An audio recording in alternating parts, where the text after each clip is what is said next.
2, 1. We should be live. Yeah, I see that. Hi. How's it going? How's it going? How's it going? How's it going? It's going good. It's late, but it's not good. late. So, guys, this is brand new software. This is has a lot of different stuff in there. So we'll be talking about that a little bit. The other thing I want to talk about is what I'm going to be doing. We are expecting another guest, hopefully.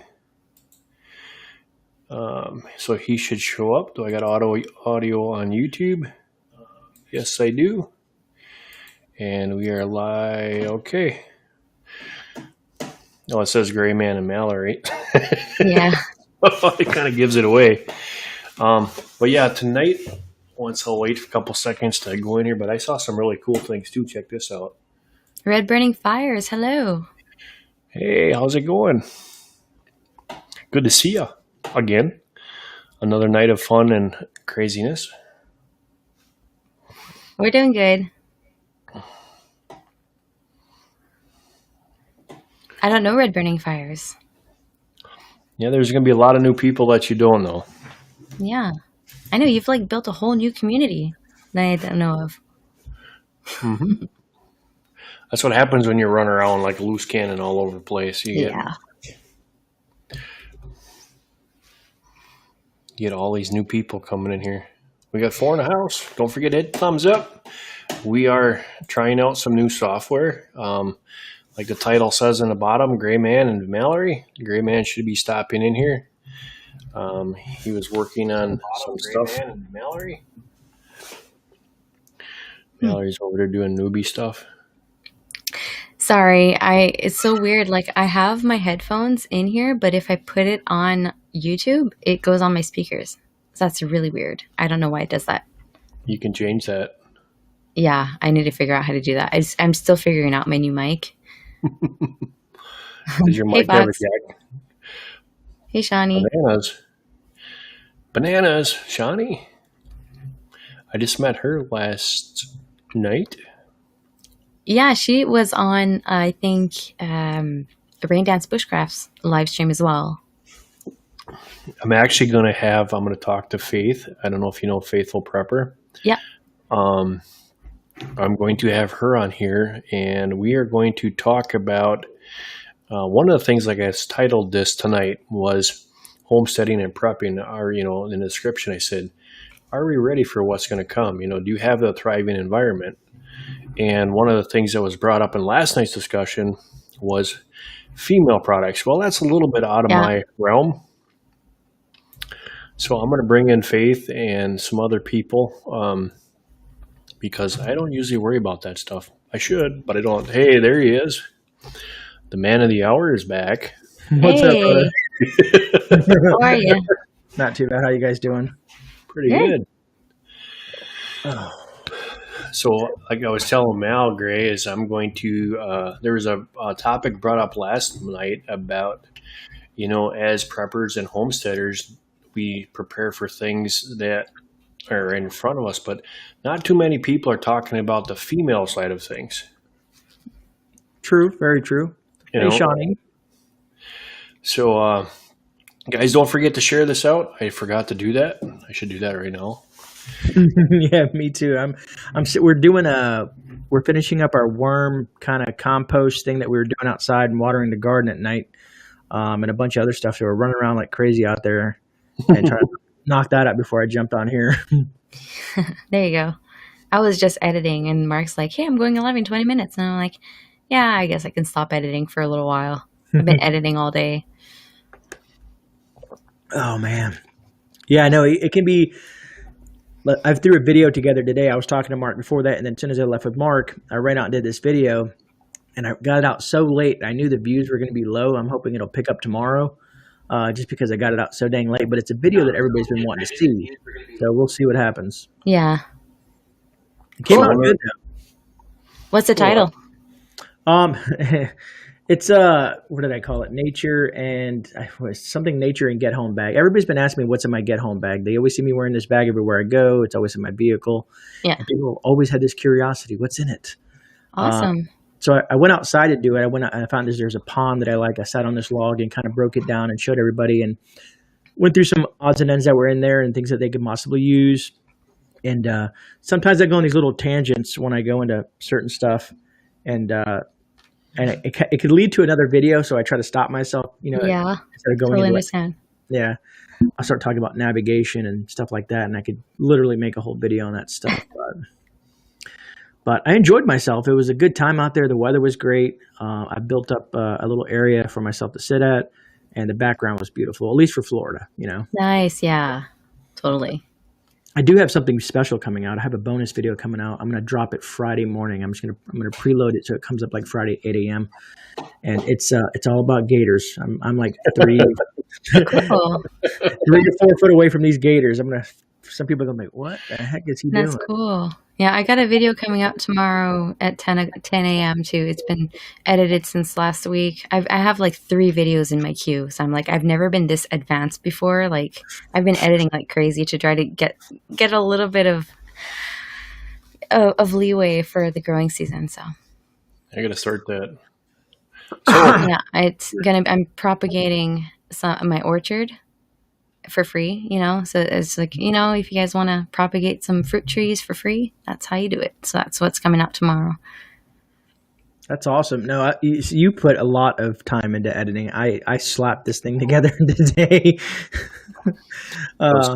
Fox says, wait, did Gray Man say merch? Oh boy. You're never going to live that one down, are you? No, that's your thing. So that's your hashtag. I know, right? So one of the things that we want to work on here, and hopefully I can get some ideas from you guys tonight, and then we'll put it together, is, you guys were asking last night in the chat about, as homesteaders, preppers, or everything else, about the female products of things, of how to prepare for if something bad happens, to have that stuff on hand. And it really made me think, obviously I only have one woman in the house. I got the rest are all boys, so I'm kind of lucky on that end of things.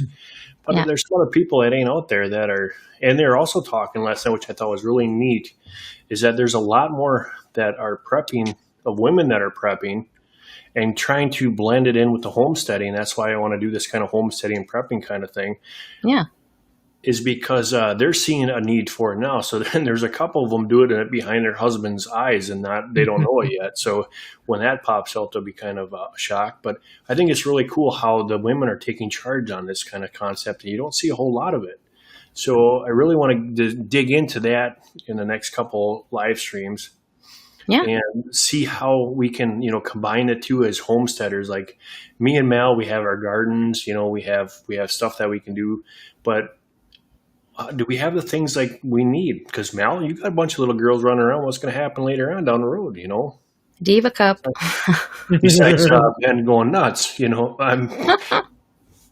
those are the things that are important that we might overlook. I was talking about animals, and your pets. Obviously, me and Mal have animals that we have to think about for food. But pets alone too. I mean, you think about it, I'm not going to carry no 100-pound bag of food around with me if I got to leave my house. It ain't going to happen. The dogs are on their own. Plain and simple. So, Gray, what's your thoughts on that kind of concept? Is that does that kind of change your way of thinking, or is it just add to what you've already done, or did you already take care of that? In regards to the females in my life? Yeah. I'm working with my daughter's more complex. She's going to be 13 this year. My wife, she's on board. She is 100%. She was out there with me today, and she's just always she's always thinking. Hey, we could do this. Hey, we could do this. Hey, did you see this? She's like more observant than I am, which is blows my mind. But she's always, she's like, hey, she always lets me know. She's really good at letting me know that, hey, I know you got this stuff, all this prepping stuff, but, I do need some stuff. I need an extra pair of boots. I need this and that. I need to be prepared as well. And sometimes, me not thinking, it does slip my mind. I'm getting all this gear for the family, but I'm not specifically diving into what they need for themselves. Mm-hmm. So I have to look at the bigger picture, and Yeah. start working on that. Yeah. So let's Well, go You have through to a look at little. priority then, It's like, hey, are you going to grab a bag of makeup if shit hits the fan, Like, no, you're not going to grab a bag of makeup, but you're going to, you're going to grab some soap for sure. And, it's like, you got to look at priorities, So we got Staying red. clean is the priority, Let's, at let's minimum. let's do a little roll call. We got Red in here. We've got Fox in here. Shawnee's in here. Jeep Girl, hello. Heaven's Essentials, good to see you. Hey, Kenneth, the famous Kentucky fam, is in here, and Colin is in here. I So we wonder got, if I could share this on my so community page. yeah, there you go. We got 10 do in the it. house right now. 9 minutes, 10 minutes starting. So we'll wait a little bit. I know there's other people that are going to be popping in here. But I don't know how long absolutely, you can stay, but I'm going to be here for a little while. we were talking about that last night with soap, and I think of a homestead thing. I know I make my own laundry detergent. Hmm. But I know there's other ways that you can make your own soap. But the thing of it is that there's also things that we'll be talking about and a wild edible side of things that you can use for cleaning with also. So we can look at that kind of thing. I want to talk a little bit about that also. And then like Gary was saying is that as men, we think about everything as tools and what we need and food and all the basics. And sometimes it gets overlooked in the community of if you have females in your house with you or your wife and children, are we preparing for them also and pets, all that kind of stuff. So Yeah. Brian, good to see you again tonight. We do require a little bit more because, you want your wife to be happy too. And the You know, fact of it is a happy really good wife. reason. Good that you're on here, Mel, because if in the colder side of things, you had a chance, you had a one night to stay out there and see what it was like. Yeah. Now times that by 7 or longer, and so you got the feel of what it's all about. Not being closed in, making. I mean, you had a shelter. It was open, so you had that general idea what that's like. Yeah. Now Gray's on the other spectrum where he's down in Florida, so all he's got to worry about is sweating too much. But at the same time, he's got some other things that we don't have to worry about, like bugs, creepy crawly critters, and things will walk around with a whole lot of teeth in their mouth. So, I mean, you really have to look at those kind of different aspects. And as I know, there's a lot of people in the chat last night, and they'll probably be in here tonight, and that are transforming or morphing that prepping idea into a more of a homesteading / prepping idea, which is what I've been wanting to do forever, which is what I did. Yeah. I actually did that. And it's kind of really cool. So, as your experience that you had, Mel, when you were in that cold weather, I mean, you had the gear, you had everything set up, and you still, what did you get out of that?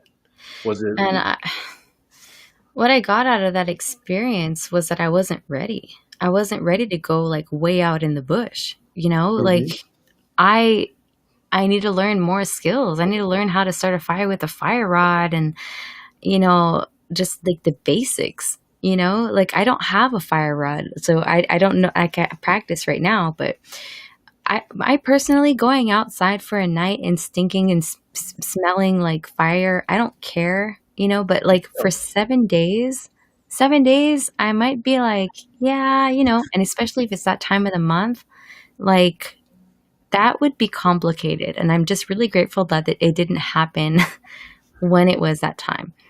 But I can tell you an old wives' tale about what the Indians used to do. They used to do it. They used to put the women in a tent by themselves. There was a makeshift pillow that was made, and everybody stayed clear of that little teepee. So, I could imagine. it was. I mean, after 7 days. But you know what? Like Well, now with only, the technology that we have the luxury of having the Diva cup, which is, a little silicone cup, and it replaces a tampon. And you can switch it up. You don't get intoxicated from it like you do a tampon. So that lasts like way longer. You can change it out every 12 hours if you want. You can sleep with it, no problem. And as long as you clean it and you have a source of water and, something to clean it with, you're fine. So that would have been my solution. But like, it still would have sucked to do that in the cold. you The know? thing with it is too is like I prepare when I go out there. I prepare for probably a month or two. Like if I would go up by Gray and I spent a week up there, I would be dead because just with the humidity and stuff that was going on. Could I do it? Probably. I would need to do my research because what? How do I get off the ground? Because there's no way in heck I'm sleeping on the ground. Yeah. Um, that kind of stuff. Up here, I have a little bit easier because there isn't too much as far as creepy crawlers or stuff with really big teeth because usually the ones with the big teeth are hibernating. Yes, we have wolves. Yes, we have cats. But for that part of it, I'm not too worried about. Now, down by him, it'd be a different story. So, what I really want to dig into is in certain areas, if you guys decide that you're going to bail, obviously if we're homesteaders, we're planted. It's how it is because everything that we have is here. If you're going to thinking about bailing now, Gray is going to be this year is going to be going on vacation with his family, and he's going to do an overnighter. So I'm sure there'll be some great videos on what he experienced. I know I talked about a little bit last night is when the power went out here for a couple. I think it was like a total of like 3 days and a couple hours. I learned when I thought I was totally prepared. I thought there's nothing that I need. I learned real fast that the one thing I didn't have enough of was water for my animals. I Yeah. was cutting into my drinking supply to get my water to my animals. So I obviously had to change that. Yeah. Ashley, thanks for coming in. I So had that. Oh, sorry. go ahead. I had a power outage for 3 days here last year, or was it the year before? And I also was like, oh my gosh, like I have a pump and I have a well, so you need water for the animals. So we figured out a way with the generator to have a plug with two males, and underneath your electricity, your box, Mm-hmm. what is it called in English? Your electricity box. Yeah, my power box. Anyways, there's always a plug underneath, and any plug in your house, you can plug that into your wall and plug it into the generator and shut off your main switch Breaker of box. your breaker Yeah, box. Yeah, there you go. yeah. And so you shut off that main switch because if the power turns back on and it comes back in, it'll just like damage your whole thing. So you don't want that to happen. So you turn off your main power, put in that male anywhere in the house. You can put also the 220 plug to have more power, but we just use the regular. And into the generator, two male plugs, turn on just a few switches. So we turn on the well pump, just like when we need it, and then we turn it off. Turn on the fridge, the refrigerator, and everything, and some lights, and that sets us up. And it's seriously a simple hack. See, the thing that we did is I actually, I got a 5600K generator. And now we have the opportunity. I just throw a switch downstairs and it's got the safety switch so that the main can't pop on. The generator's running right through the panel and it'll generate this whole house. The problem with that I wish I had that. is, and Gray he'll say the same thing as I am, is if you see a house that's lit up, it's a beacon, So we decided that we're going to do the same thing. We're only going to turn on certain things and run around with candlelight. We can run the well. We can, if we have to, we can run the furnace. But you think about it, that's why I got backup wood is because if the power's out here, how are the pumps generating the natural gas and all the other stuff that's coming to your house? How are you going to get to all that stuff? Do you have enough propane on your property to run that? Because the generator that I have now can run off regular gas or I can run it off propane. It's one of them Mad Max generators, which are really nice to have. But you're absolutely right. There's one of the issues is water. We live in a cold environment. He lives in a hot environment. Gray, how long is in the middle of summer, how long can you go without air conditioning in your house? I mean, me personally, I could go a lot longer. Now, the family, probably not as much. I'm used to the stagnant heat and humidity being a Floridian, being born and raised here and, living on an island without, AC. I grew up poor when I was a young child. And so we didn't even know what AC was. But that being said, like when hurricanes roll through here, when they pull out, that low pressure pulls out, it brings in that high pressure and it gets really nasty with all that moisture, that humidity and that stagnant heat. A lot of folks are unprepared for that. So for me with my Jenny, I had a solar Jenny and a regular Jenny, and the solar is more quieter. I can run some stuff on that for probably a day or so. The way it's built, only running I have like a portable AC unit. Basically, it's for a room. You can't put your whole house. You know what I mean? You pick a room, pick a nice small room where everybody can hang out and be comfortable, where it's easy to cool. And it's one of those portable units that you can just put the hose out the window and you just run it, and it drops the temperature down, by 20 degrees. Yeah. And it also Question gets for rid of humidity. question for you. hmm Do you have basements in Florida? Not in my area. The water No. table water table's too high. Usually everything's built on cement slabs or up on top. Yeah. That's a really good point. Now, what about, like you just talked about the water table? So if you do have a hurricane come through, or if you got anything of those kind of caliber of, what do you guys do down there? I mean, obviously you're boarding windows up, you're sandbagging, you're doing the basic things there. But at some point, let's take Hurricane Katrina for instance. You had stagnant water sitting there for weeks and weeks and weeks. Now down by you, I don't know if you guys get mosquitoes, but if we got a puddle over here, them things are sized like dragonflies. They're miserable. So I can just imagine down there that with that water just sitting there for that amount of time, what happens at that point. I mean, you're going to have other kind of bugs, critters. Everything's looking for a dry spot. You know what I mean? You have to, when you buy property down here, you really need to look at what you're buying and where. Look at the flood zone maps. Look at the history of those lands where you plan on purchasing. They have great, and they're always working on it. You can see them every year. They're building better and better irrigation, sewer systems and stuff like that. They've been, building them up. Just like they've replaced all the wood poles with solid concrete and metal poles for power. Some communities are even burying their power underground. So that there is no wind interaction with that. So depends on where you live. You can have some serious flooding. I've seen it, where I've drove through. You got to know how to drive through that kind of water too. Yeah. It's where it's up to the coming over the hood of my vehicle. And if you let off that gas and it comes into your muffler, it's just game over. You're going to stall out and you're going to be done. Yeah. But there's been some instances where I've seen some bad stuff, but I've always been smarter at that aspect of knowing where I'm living. So I hadn't ever had my house or nothing like that flood. But this is not saying like what happened, was it a year or two ago that happened in Texas where that hurricane sat there and just kind of went in circles for 3 days and just dropped rain and rain and rain and rain. We've had not like that, but we've had multiple storms come through and do some pretty major flooding and stuff like that. But so even some of the better places in Florida, you would have to, there might be spots where it normally doesn't flood that can. So you always have to be prepared for that. Yeah. We have those spots here too because of the thaw. Like we'll have a winter thaw in December. It snows and it loads, and then it all of a sudden 10 degrees Celsius, everything thaws down, all the snow melts, everything gets flooded. So there are some villages here that just like sometimes out of the blue will get flooded. Every year we have floods. Brian the river comes out and we have Minnesota, basements. their state bird is a mosquito. I know what you mean, buddy. But you just, I'm the manufacturer here in Quebec of the mosquitoes. Like seriously.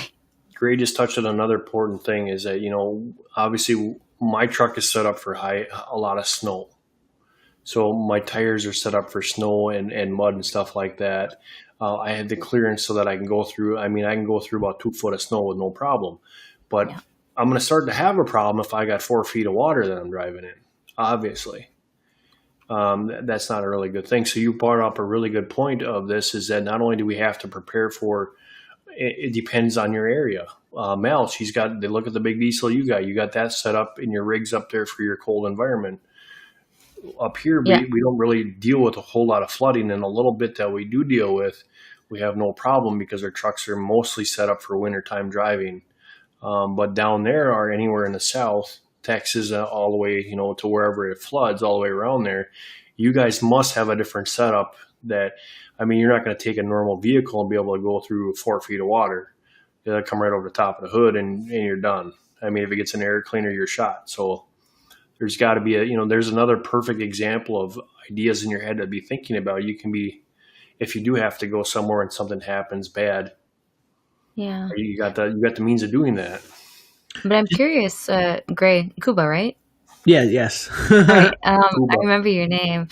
Yeah. Um, so does your air intake is your air intake a little modified to be a little higher? The vehicle at the time that I had was not just being knowing how to drive this. I was driving Yeah, a 96 Lincoln, which is very low to the ground. These yeah, things are very low at the time. Now I drive a Jeep now, which is a lot higher. And you can snorkel these vehicles. You know what I mean? People are familiar with Mhm. that. They do it to their four wheelers and they do it to stuff like that and side by sides. So you can snorkel the vehicle, and those are things that I'm working on because once we move into a homestead environment, there's a lot more stuff that I need to get involved in other than what I'm involved now, not having the room for it. Because some of the backcountry folks, they got airboats to ride on yeah. stuff like that. Worst case scenario, they get canoes, bass boats, and stuff like that. If it really was to get bad and flood, and they had to I pour all wonder their how stuff. airboats would work in the snow. Well, I I mean, It's been my dream ever since I was little to drive on one of those things. I really want to try one. They look so fun. they're loud. You can wear earmuffs, Yeah, but that's fine. But I'm assuming in the snow, Mark, it probably would work. I mean, because it just needs a slick surface. I mean, usually just Yeah, you can move it on even sand and mud and stuff like that. So I don't see why snow. It should just skirt across it. yeah. Hey, Gray, why don't you throw something in the chat so people can see, and I can turn you to a blue wrench there, and we get your link in there. I just want to say Um, hi, Grace. Hi, Colin. Hi, Tyler. Hi, Viper Seal. Hi, everybody. Bomber Steve. Grace, good to see you. Bomber Steve is in the house. Yeah.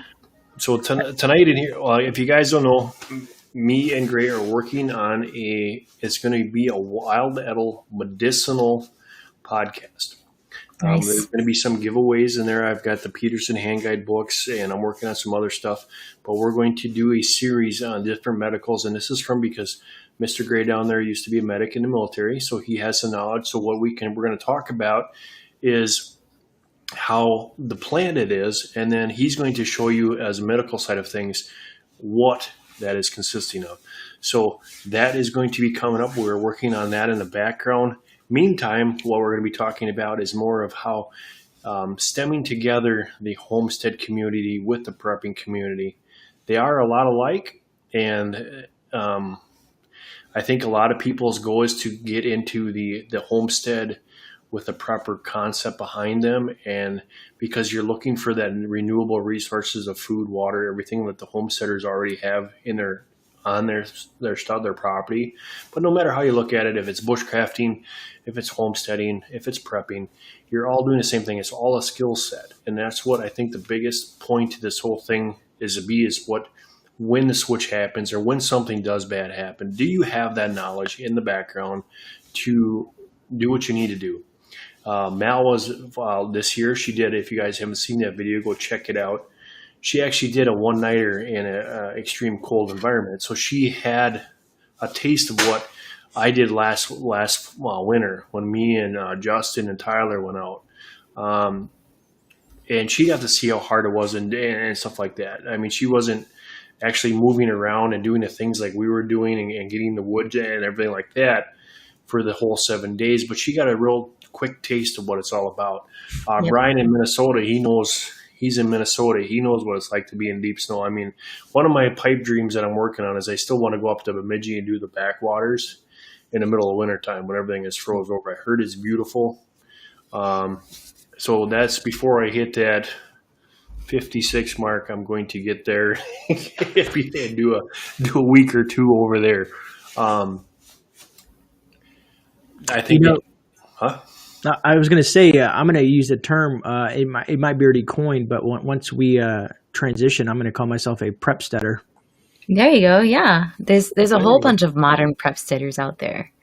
And that's the other thing too is what's really cool is I know I came from an apartment, a 3-bedroom apartment, and it was packed to the ceiling. When I moved into my homestead, I had so much room, because I'm like, oh man, I can get more stuff.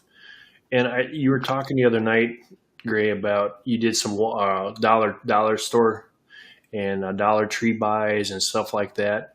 Um, I went and did that a couple times, and what I found was a lot of dates on the cans were like real close. So they gave me about a year, Mhm. And Yeah. understanding that a lot of times it's just like the medical, they last longer than what the date is. The born on date on there is just a suggested thing. It goes a little longer than that. But I've had open some sea rations from my grandpa's era, and I wouldn't give that to my dog. It was kind of really bad. Uh, Well, excuse me. When it comes to cans, there's certain things you can look for. Cans that are bloated, cans that are dented, and also once you pop those cans open, you kind of want to smell it and look at it. You know what I mean? But specifically, the bloated cans, once they start to puff out or they have dents in them, you kind of want to stay away from those. yeah. Once in a while you find I like buying stuff by the case. I think it's a lot easier. Like when I'll go to what we have up here is called an Aldi store. It would be like a Kroger store for the bigger areas. And I'll buy stuff by the case, like cream of mushroom soup, stuff that you need throughout the winter for making that kind of stuff. So I'll get cream of mushroom, cream of chicken, cream of celery, stuff like that. And I usually, and some canned beans and stuff like that because I buy it by the case. You make I me went down hungry. to, huh? Make You're you making me hungry. hungry. When I go down to like these Dollar Trees and stuff, I see they got them, and they're not really that much cheaper because if you go to a big box store, they look to be cheaper. Like you can get canned mushrooms down there; they're 99 cents at the dollar store, and they're 59 cents at the big box store. So sometimes the dollar store is not always a cheaper store. Yeah, dollar store is good for candy and crafts and stuff. Like seriously. But But if, I've discovered this year Bulk Barn. Bulk yeah, Barn has been like a blessing for me this winter because I've got a whole bunch of dried goods in my mason jars and I dry can them in the oven and seriously awesome. And that was thanks to North Shore Preparedness because I had no idea we could dry can food. Hmm. I get a lot of So that. yeah, I do all most of my stuff in Mylar bags. Like I'll buy bulk, like buy 50, 100 pounds at a crack, and I'll put them in Mylar, and then I'll put them with the oxygen absorber in there and seal them. And I don't have to worry about them. I just label them and the date and what it is, and I'm good to go. yeah, Uh, and then I put them. Usually, what I'll do is I'll put them in like a 5-gallon pail, tape that up, put a date on the pail, what it is, yeah. and then put it on the shelf for a rainy day. And what we've come up to the conclusion is what I've got is I have my mid grade, which is my canning food. So that's the stuff that I go to all the time because it's fresh. I just made it the following year, even though canning foods, I got 3 years, freezer, I got 2 years. And then I have my mid grade, which is going to be my 5 to 10. And then I have my 25 plus. But most people can't, there's a lot of people that don't have that opportunity to build like that. I mean, I've been doing this for 15 years. Yeah. So, how would you do that, Gray? How would you start if you're going to go at it today Mm-hmm. and knowing the crap that we're in, the environment and how the world is, don't know if you got a job next week. What do we tell people that are just going to start this today? If we got someone new in the chat that has never even thought about this, but now is figuring, I need to do something. Would it be Well, better off to be a homesteader and do that route, or would it be better to do the whole prepping side of things and get that started? well, before I answer that question, I want to add something to what Mark had just said. When you go out and buy buckets, make sure you're buying food grade buckets and make sure they Yeah, have that seal on the inside. yeah, You I don't want to forgot buy, that. yeah, because I've seen folks like, hey, I got some buckets, and they'll send me an email. I'm like, no, those are not the Kubota oil like yeah. transmission. But if Hey, you have Jason, if right if you back. have you're fine. Hey, If you have the finances, homesteading is definitely the way to go. You have more options to be uh, right? self-sufficient. You know what I Yeah. mean? And like I said, I've talked to you, Mal, when I interviewed you. I've been interviewing a lot of homesteaders, learning about animals, and because there comes with a great responsibility becoming a homesteader as Yeah. well. But folks that can't afford it, who maybe be stuck in an apartment or in a suburban area or whatnot, the first thing to really attack is food. And some people think when I say food, I mean you can start with canned goods, but you might want to get some of those carbs. And what I mean by carbs is stuff like rice, dry beans, dry pastas and stuff like that. And do what Mark said do is by packing those in Mylar bags with oxygen absorbers in food grade buckets, because that's that long term storage, Yeah. And then every time you go to the store, you might see something on the counter. There might be something a deal, buy one get one, or bulk purchasing, and just grab a few of those each time, and you will see your food supply start to stock up. Food and water is probably really two most important, if you're stuck in an apartment or something like that. Food Um, preservation. yeah, and then worry about all the gear and stuff like that. And I wanted to backtrack to probably when you guys first started the stream, because Mal and you guys were talking about fire starting and stuff like that. Like, in the video I did today, and I'm hoping some people will watch that video and look at some of the stuff I have in my bag for my environment, because like how you said something about what was it? It was about food wipes, or no, not food wipes. What am I talking about? um, is cleaning yourself, and I have some people call them dude wipes, but they're just baby wipes. And if you're in the military or been in the military, a lot of folks know. Oh, you're fine. She disconnected. I forgot to plug in my camera. A lot of the in the military, a lot of folks will carry these wipes because if you can't get into the water or something like that, you need to clean yourself. Baby wipes can come in super handy. So, like I said, in my bag that I went through today, I showed a lot of different things that you may need. And some of them are really cheap, and you can prep and stock these items, just by grabbing a few extra every time you buy stuff, and just start stocking your prepper pantry or your basement or a closet, and just start there, and it'll grow. It'll grow tremendously before you know it. I actually decided a long time ago, I think it was when Hunter was born,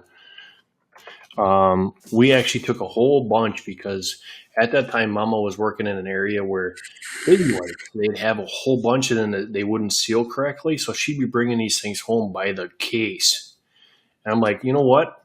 I'm going to put them away for a rainy day. And the one day I dug into one and they're a little bit dry. So I took a little bit of water in there and I shook it up in the bag, and lo and behold, they moistened right up. Everything was perfectly fine. So baby wipes are cheap. So I was like, hey, that's a good way of doing it, and now they came out. I think they have butt wipes and everything else, but so be it. When in a bad situation, I'm going to use whatever I can. If it's a leaf or whatever, ferns are good too. Yeah. See, I want to go on what Grayman was saying.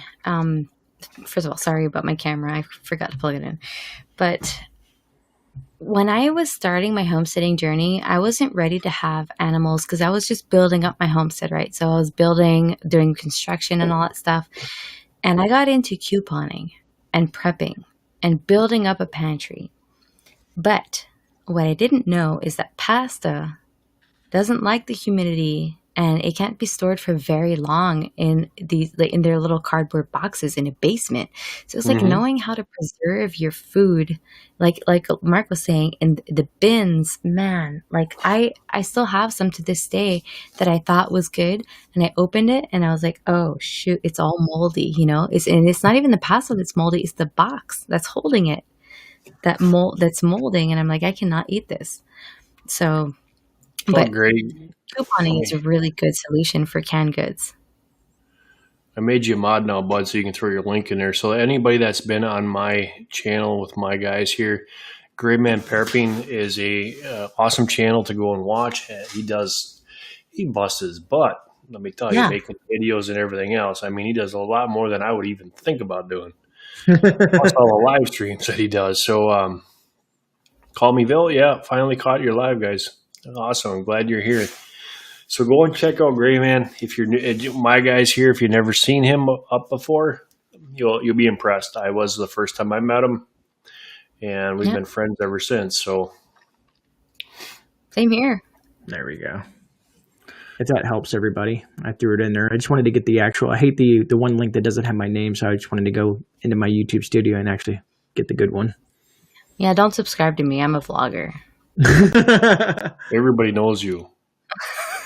Mal, I was curious when you were you were in the garden the other day, because I'm a lurker. I don't know if I said hi or not, because usually I'm watching on my phone, so I don't say hi because then everybody says hi to me and I can't really acknowledge folks. And you're playing some music back there in my greenhouse, yeah. Yeah, and I was wondering, does YouTube ever mess with you when you're playing the radio like that in regards to copyright? No, because it's epidemic sound. Like, what people don't know is that I use epidemic sound for everything, for all my music, except for when I do like my panel live streams. When I do my panel live streams, I have a playlist and it's on my channel. These are, yes, you do get copyrighted, but you don't get striked and you don't get shut down with they're vetted songs. So I was advised by somebody, and he has a playlist and I just picked songs from that playlist, and they're just like safe songs. but you do get copyright, so you can't get monetized. See, Can I ask you guys a quick question? I'm looking at my other monitor on YouTube. Can you guys see YouTube from your end? yep. Does my face look really red, or is it just my other monitor that's just bad? You look red. Do I look red? All right, let me Yep. because I'm like, man, I look like I'm having high blood pressure or something. I think you look white.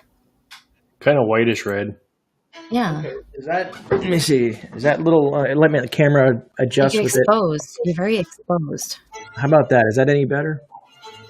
It'll give it a second. It'll take for my camera to adjust.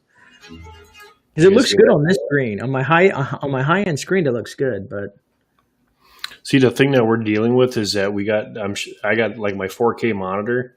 You guys are awesome, and on the YouTube side of things, I'm loving. So the other thing, guys, is that we got 17 in the house.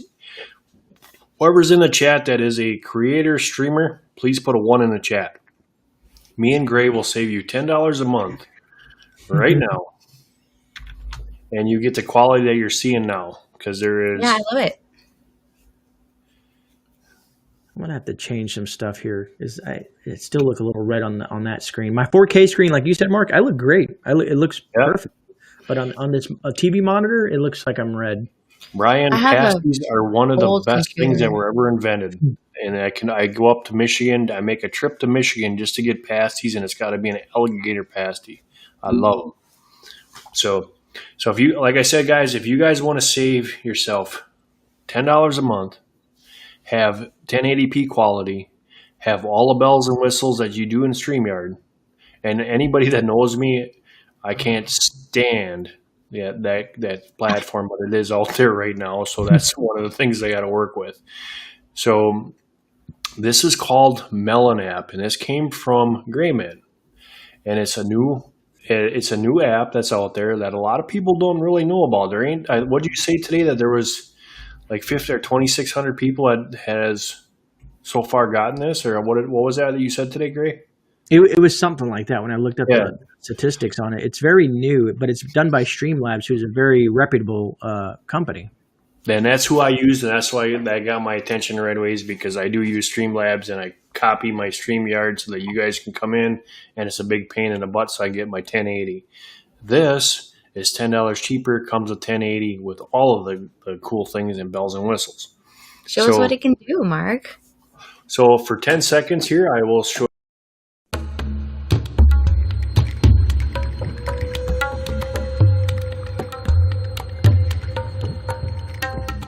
intros. That brings you right in, and the other platform has that too. You see down below there is a ticker that goes across the screen. You can put whatever backdrop in the back that you want. So we were playing with this today, and there's some really cool backdrops. I just picked a basic one, but here's another cool psychedelic one. Trees, flowers. Okay, so there's all kinds. There's another cool one. So there's that. Change the names. There's everything that you'd have with the other platform. The positive to this is cheaper, and you're getting the 1080, and you're getting 24/7 support, which is another cool thing. So I'm going to try to see if I can get my link in the chat. Can you share a video file like you do in StreamYard? Yeah. Nice. It's cheaper, and you get 1080 for a lower price instead of getting the Pro.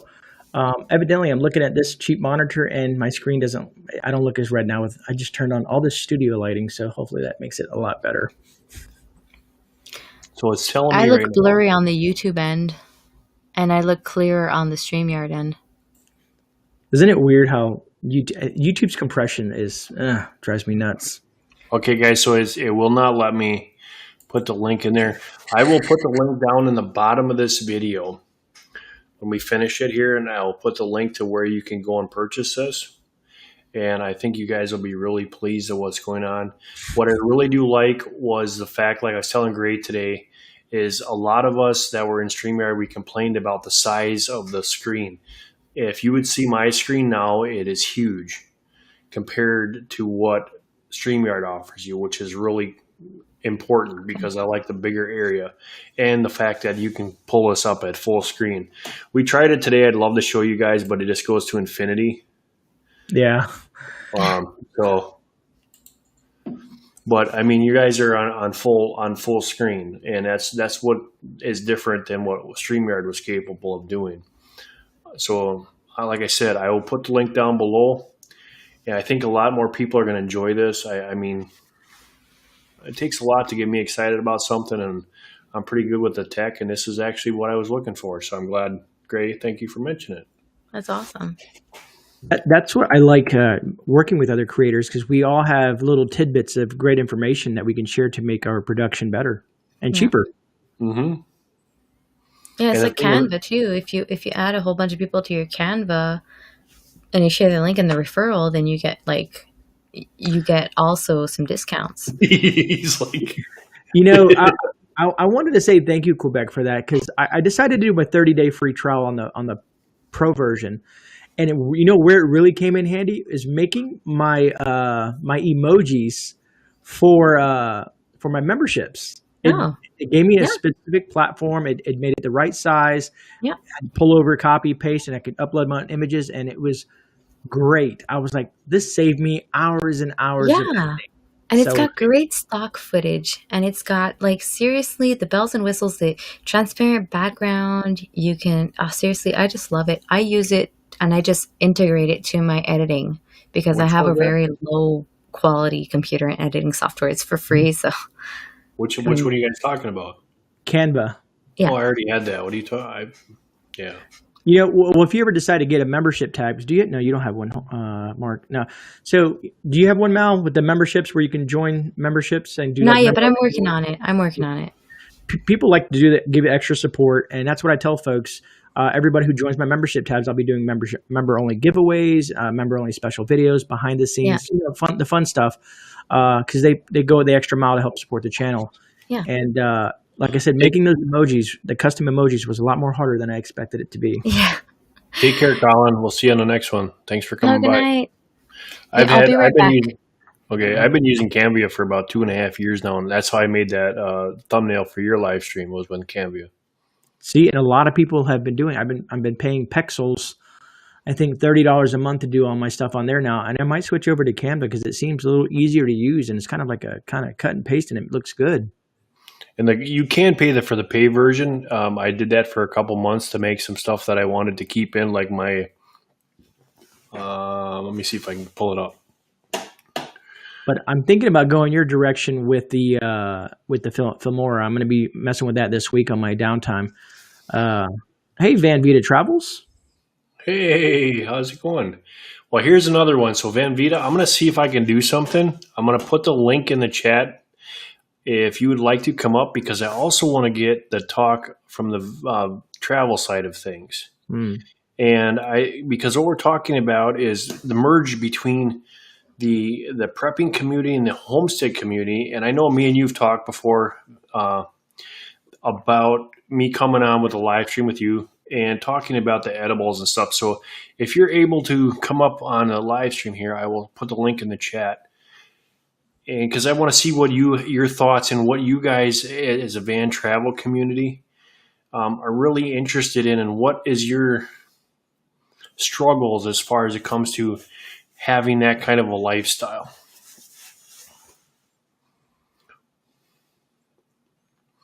Because I know me and Gray have been talking for for a little bit here, and about the merge between the two, and it sounds like everybody's really close. So there's Mel. She's back. Yeah, I was hungry.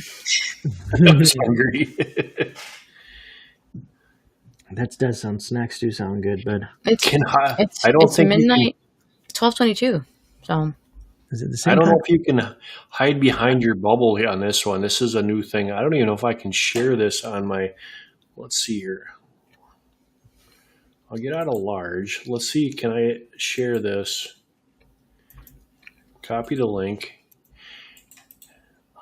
You don't need to hide behind your bubble. Come on. There you go. It does work. Oh, I've See, seen Van Vita on. I think Gina. I think when Gina was doing a live, I think because yeah. Yeah. Van Vita has like these funny live streams with the dating live Brian, streams. the hot chick is back. Even the Brian. it's funny that he says that because when I had Mallory on my live stream, there was somebody in the chat that said something about hey, she was really easy on the eyes compared to some of the folks you have on there. Yeah. I was like, okay, whatever, whatever entertains you folks. I get a lot of marriage proposals. Why you turning so red? She's over there. I'm just hungry. You guys are not going to be proud of me. Oh, she says she's sick. I didn't even do my own stream today. Okay. I Well, know. that's just lucky. Hope you get better. Yeah, I quit smoking 3 months ago, and I started up again. Oh. I was checking out one of your subscribers yesterday, Mark. Remember I told you I was lurking on your stream. Where is he at? Viper, what's the name? Viper? Oh, Viper, yeah. Yep. He was Yeah. on the stream yesterday. Yeah, I saw him in chat not too long ago, but I was checking out his channel. Yeah, he And some did. of the other folks in you have, because you had that beer guy too, Texas beer guy. Oh, Lone Star, yeah. He's Lone Star, hilarious. Was it Lone Star Pioneer? At Lone Star Brewing.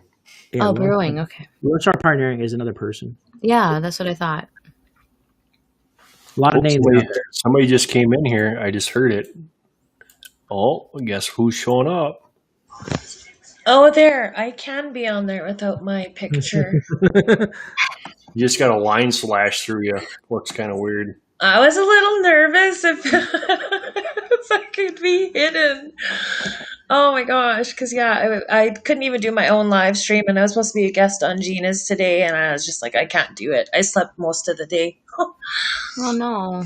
Yeah, but I learned so much from the prepping and homesteading channels. Like, cause my goal is to be able to boondock and to be able to do it as long as I can and to be as successful as I can. And because I'm by what's your myself and I don't hold on. have lots of skills, I feel like I need to learn about safety in every aspect of it if I want to do this on my own.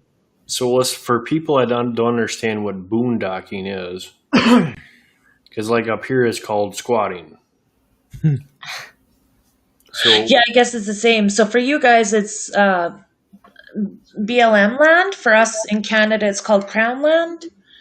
mhm. And so you just find that, go out there, don't pay for anything, but you have to be completely self-sufficient. Well, so you see up here we have 30 days in and we have to move 100 feet. Yeah. Yeah. And I mean, that's not a huge deal. Well, yeah, Where are you at, Van Vita? And what's your name? I forget your Paula. name. My name is Paula, and I'm another Canadian like you, but I'm in Saskatchewan. Yeah, I'm Okay. in Saskatchewan. Yeah. Okay, so you're no stranger to cold weather. Oh, yeah, no. The prairies, we get some of the coldest. Yeah, the wind is crazy intense Yeah, over we there. had a 2-week stretch of -50 with the wind chill this winter. But other than Wow. that, it wasn't as bad as normal. Okay. Was It that was on the actually thermometer or wind feel? That's with the wind chill. Yeah. Yeah. we Our had a school very, buses very quit mild running. this year. Our school buses will quit running once we hit -40 with the wind chill. Yeah, I feel like I've had a very, very mild winter too, Mark. And like I went up to the garden last week, and the video is going to be out in like 2 weeks, and you're going to see what woke up in the garden and what survived. And I'm like, I what? actually shared this out the other day. I could not believe it. Let's see if I can find it. Last year, if you guys didn't know, I did my Extreme Winter Challenge Yeah. in March. It's not going to be on Gray's channel.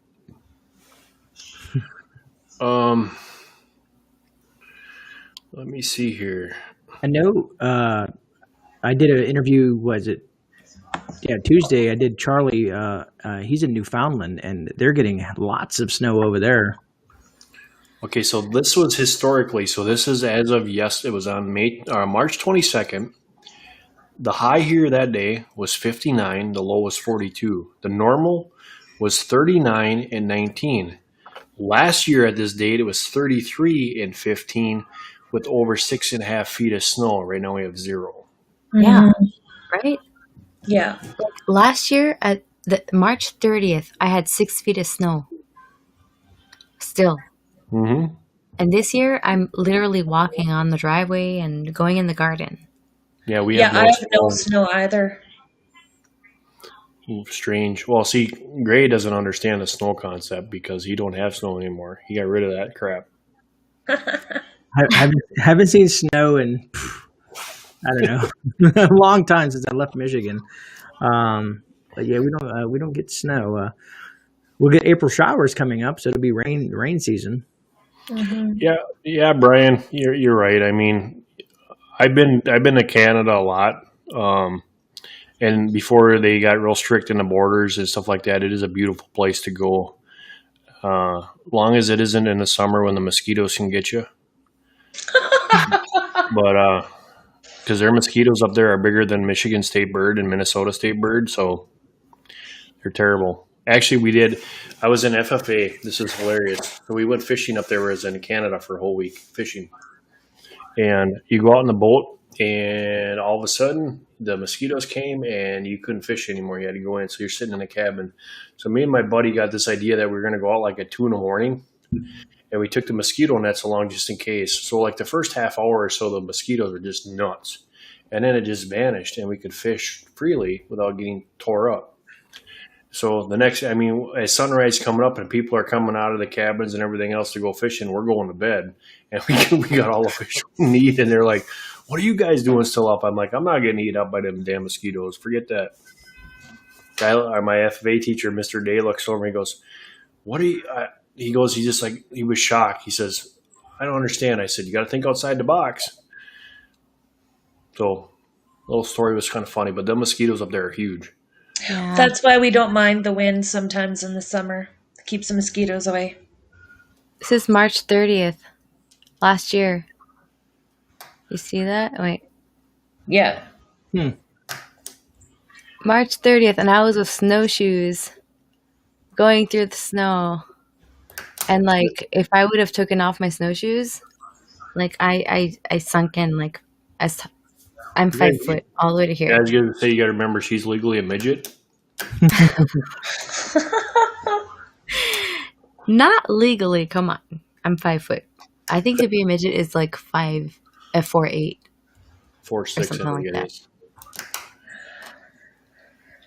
But yeah, As I talk, I'm 6'5" and 280 pounds. I know you're a giant.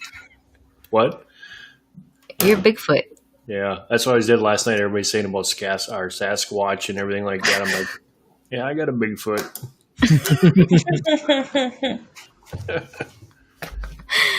Oh my gosh. Because I'm it's gonna hold my hilarious. tongue.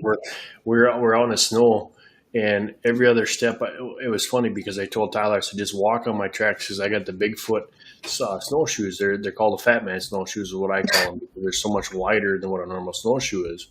And I said, just stay on the trail because after I went through it, Justin went through, it was packed down really nice. Well, he decided to step off in the video to show you exactly how deep it was. Well, if anybody had ever been in a swamp around Wisconsin, Minnesota area, they got these potholes. It's not level or anything like that. Well, he just so happened to step in one of them, and he went all the way up to his chest like now. So he's got one leg on the trail and one leg in this hole. And he's like, hey, I can't get up. So we're just sitting here laughing, and all of a sudden he just kind of flat back on his back, and I'm just laughing and laughing and laughing because I'm like, okay, so we had to go over there and get him out of that stupid hole. And he rolls back over again, and he's got a beard that's down to here, you know. So he comes rolling around. He's just got a face full of snow and everything else. It was kind of funny. Oh my gosh. Yeah, that or snow machines. When snow machines hit those little pockets and they just go vroom, all the way down under the snow, it's just like you have to have like 5 people to get it out of there. Yeah, you don't go off the trails here. If No. you just stay on them. It's like my horses too. When it's melting, like right now, they're in that like season right now where they have their little trails where they go to the water, where they go to their hay. And if you switch their hay bale, which we do from time to time, they'll like have to go through this like really deep snow and they'll go all the way down to their bellies and up to their chest. So they don't like that very much. No, my Great Dane hates it. Yeah. I can understand why. He's a male. He has things. And then you think about it when as you're walking through the snow and your belly's dragging and things are dragging, he gets a little irritated. So Yeah. our driveway this winter was all full of his pot piles, and I'm like, you got to be kidding me.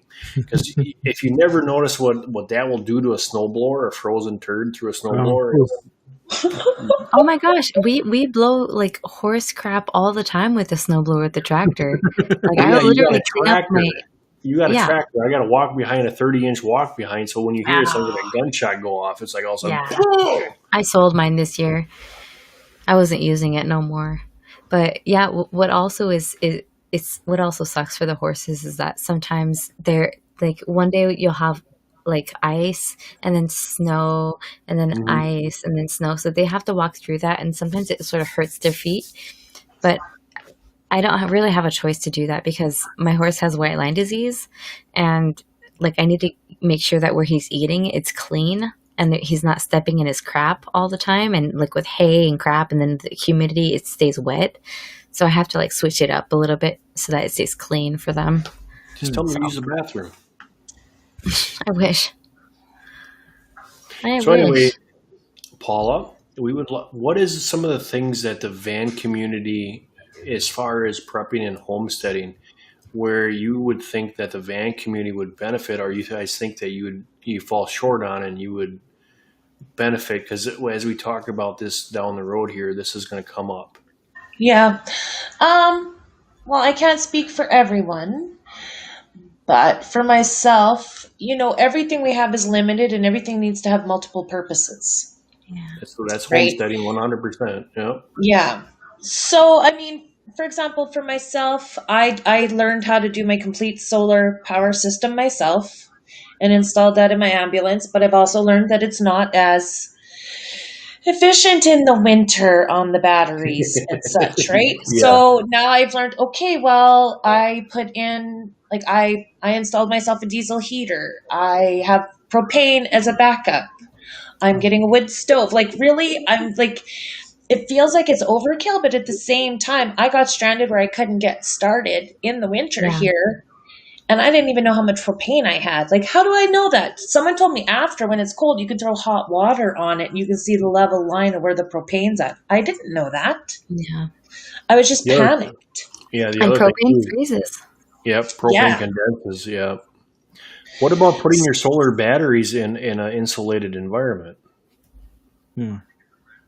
Yeah, but it was my engine batteries. See, I have an ambulance. So things are a little bit different. Those diesels are a lot more finicky on their battery power. And these are older batteries that I am going to have to replace. Yep.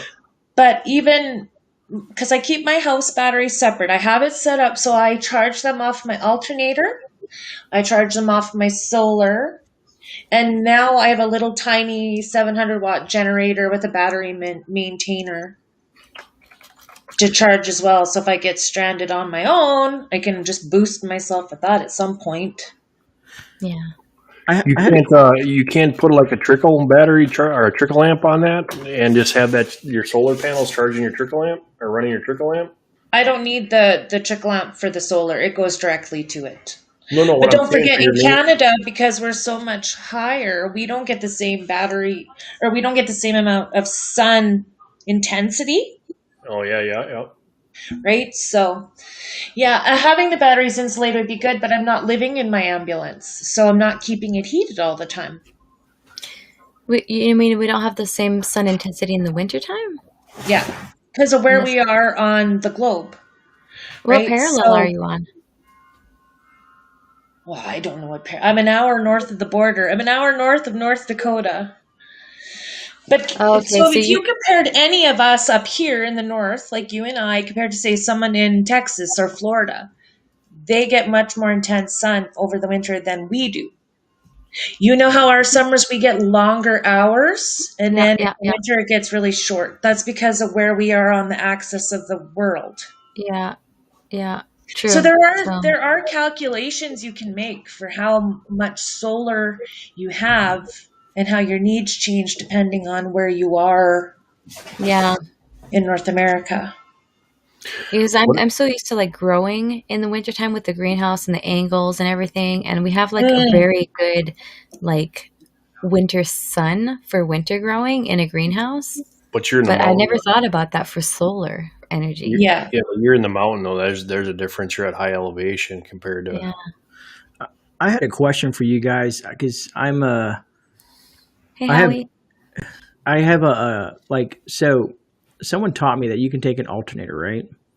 And you turn it, and you put a belt on it, you put a wind turbine above, like let's say on your roof, and run it to some dry cells, and that wind will spin that and run that alternator and charge dry cell batteries. Correct.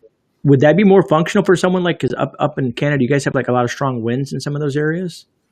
We do, but those are very expensive systems to put in. They are. Oh, And I've you heard. know what the worst Actually, part is here in Quebec is that if we have a wind turbine, we have to sell the energy to Hydro-Quebec Yeah. and we have to rebuy it. Mm-hmm. You know Yes, what it I gets tell them? screwed in Canada when it comes to that. Yeah. That's You, weird. I was talking about building one yourself. I mean, because it's cheaper. I guess I would assume to do it that way. I would tell them to take a bend and a leap, and I wouldn't even tell them I had a wind generator. I just have it. I just wire it directly in and Yeah, say, you you know can what, do you that. See, for do. Mallory, it's different because she'll have it on land, right? If I did it like, Gray Man, sorry, I don't know your first name. But Most people call me Gray. okay, Gray. For me on the ambulance, yeah, it might make more sense because I don't have to sell it and buy it back. But the system would be quite intense. Whereas the solar, I can meet my needs. Like I only have 300 watts of solar, but my biggest thing is my battery bank is very small. Because Mallory, I buy my stuff at Canadian Tire, Yeah, same here. right? I love Yeah. Canadian Tire. I guess it's So, so And call different. me V, you're totally right. We are the province that is the most taxed in Canada. It's extremely, and that's the thing is what's really good about it is obviously us in the U.S. You know, we don't think about our stuff is going up. It is, but in Canadian land, it's just as bad as Alaska or Hawaii or anything like that. I mean, you go to Alaska and you try to get a can of peanut butter, and you got to sell them the kitchen sink and all the gold in with it. But that's what I mean is how can we benefit? I mean, Paula, you don't have a whole lot of space. So as far as going, because I was part of the ambulance crew for 7 years, I know ambulances, they have great shelving stuff. You showed that in some of your videos, yeah. but there isn't a whole lot for long-term storage in that area. So as benefits, the wild edibles and how to do things in the wild would be a very beneficial part. If something would happen where you guys would be just up a creek without a paddle, it'd be really good for you guys to have that as a backup plan. Mm-hmm. Mm-hmm. Absolutely. Like I want to know for food storage. I mean, through this pandemic, we never even know when we're going to be able to go to a grocery store or not, when they're going to change that on us, right? I'm seeing so many of these things in the world are unimaginable and they're happening. So it's like, what is the best things that I can store that is okay in any season, right? Because I had a lot of canned and dried stuff stored in the ambulance, but then I had to pull it all out because it was going to freeze. Yeah. So I want to know what doesn't take a whole lot of space but meets all my needs to keep food in there. The I best want thing to that know ways to purify my water efficiently. I made a homemade Berkey, but if I'm in a boondock and I'm going to try to sustain myself with fishing and off the land, I'm going to run out of water. Yeah. I can help you out with the food storage because one of the best ways to do that, especially if you got a place that you're going to late at some point, Mm-hmm. a dehydrator and then Mylar your bags with an oxygen absorber, that's good for 25 years, and it can be compressed down pretty small where the bags are, they're only like this, and you can get them from a quart size all the way up to a gallon. See, that's great stuff for us to learn. Yeah. Right? So it's the same kind of concept as what they use in space. Me and Gray MREs that we had in the military, and I'm going to say it on this one. We did this on Gray's. This is a question. Okay. So without Gray saying anything, and in the chat, if you have been watching mine and Gray's live streams, does anybody know what the gum and an MRE is used for. Put it in the chat. We'll see if you guys know if you've been watching. There's gum and an I'm MRE. gonna, there's also a question for me in the chat. Call me V. Do you have a dehydrator, and which one? I have 2 dehydrators, and I'm actually going to put them neck and neck in a video pretty soon. It's actually on my board right here as video, like priority, because I have to do a review. And so I have the Excalibur and I have a cheap Sun Life, and I'm going to put them neck and neck. And like the company doesn't even know that I'm going to do that, but I just figured, you know what? Should I tell you which one I have? I'm doing it. You know which one I have? Which one? Excalibur. There you go. How many trays? 9. You're lucky. I have the 4 tray, and then I have this Sun Life cheap one that got sent to me, and they're like, you know what, can you test it? I'm like, yeah, sure, because I've been testing I tested their power washer, their vacuum sealer, and seriously, I use them all the time, and they're durable. So I'm like, you know what, just send it to me, and I'll do it, and I'll do a review. My I'm just going to do like Excalibur cheap versus expensive. Excalibur now I think is going on 9 years old, and we use that constantly all summer long. Yeah. It is a blessing all the way. I mean, it's a great unit. By far, they outdid themselves when they did it. But you know what the worst part is that I shelf dry a whole bunch of stuff and have succeeded. Like I have dried mushrooms, I have dried tomatoes, I have dried a whole bunch of things just like on a screen. Mm-hmm. And it works just as fine. I've actually I did a sun drying where I actually made the screens and I set it outside. And then, if it's going to rain, obviously you take it in at nighttime, you take it in. But it works out. Dried tomatoes, I've dried all peppers, all that stuff, just using the sun. And a greenhouse panel is all I use. And it worked just as good. So there is definitely ways that you can go around it. You got to think outside the box. Yeah. Why I like being a homesteader is because that's how my brain works. I mean, I always think outside the box. How can I do something differently that I don't have to? Because number one, I want to have something that has 3 purposes. I want to be able to have something that I don't have to depend on power unless it's my arms or my own strength. Because if it has to depend on power, then I am dependent on power. Mm-hmm. I don't want that. So if you can use natural resources, it's always the best. And you can, so Paul, you're talking about water. The best way to do with the water is a spring is really good. You can actually stick a PVC pipe, pound it into the ground, and you can have all the water that you want. I've done that many, many times. Mm-hmm. Put a faucet on the end of it, and you've got water. It's to bypass the pressure, and you got it. Mallory, could you include how much power your dehydrators use too for those of us that have limited power sources? If we wanted to take it on the road, like how many amps it uses or watts? How can I test that? It'll say it usually on the bottom of the device. It'll say on the bottom of it. It'll say it, but it's a 110 outlet, so it's going to be a 110. Well, we have, most of us, like myself, we have a power inverter set up on our system as well. So I have 2 systems that run off of my batteries when they're charged, my 12-volt system and then my 110. So, okay. But that would be interesting to know. So yeah, food storage. The other thing, how much space have you put on top of it? Because like in trucks, you have your toolbox on the back of a truck. How much room do you have on top of your ambulance that you could use for a storage facility or make some storage areas up there? So the house part of the ambulance, I have 100 square feet. So I have 100 square feet available on the roof, and between the interior and exterior cabinets, it comes to a total of 100 square feet. So my solar panels are on my roof. I do want to expand my batteries. I'd have to replace the ones that I have and do a whole bigger system all at once, right? Because once you've drained batteries a couple times, new ones are only going to be as good as the old ones. You live in there full time?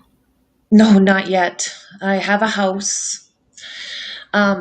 This was my empty nesting project, Mallory.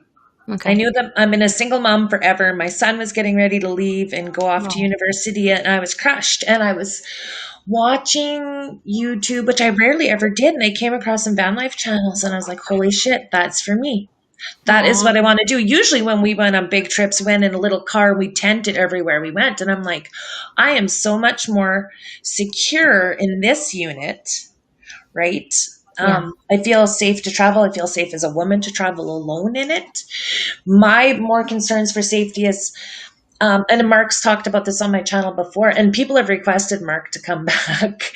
But like, I get hurt out there. I don't have medications that I need. What am I looking for to heal different things? Yeah. And yeah.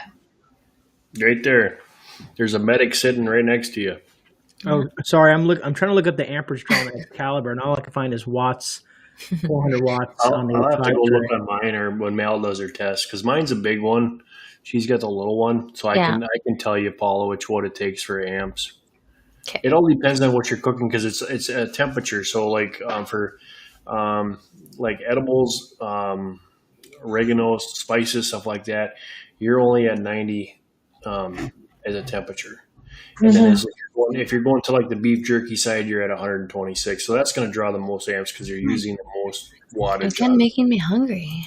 All right, guys, I need to scoot out. It's almost 1 o'clock in the morning. If it's And- during the day that we're using the power and we know that we have the capability as long as we have sunlight, then that makes more options.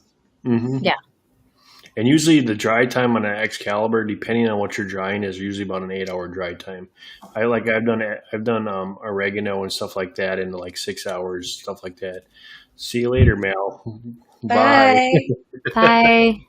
Love you guys. Take care. So yeah, it's just mostly like another thing too is animals. Where I want to go, people are not the issue, right? So for us in Saskatchewan, most of our crown land is up farther north where all the lakes are. So fishing and stuff is not a problem for me on my own.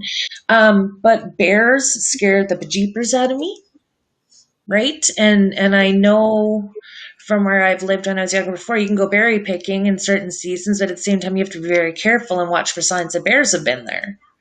And so I want to make sure that I'm knowing things that I'm doing to attract and detract bears, Well, for one thing example. there's 3 things that you can, and this is just with black bears because this is the only thing I got to deal with around here. Like during the summertime, I'll put a bell on my backpack.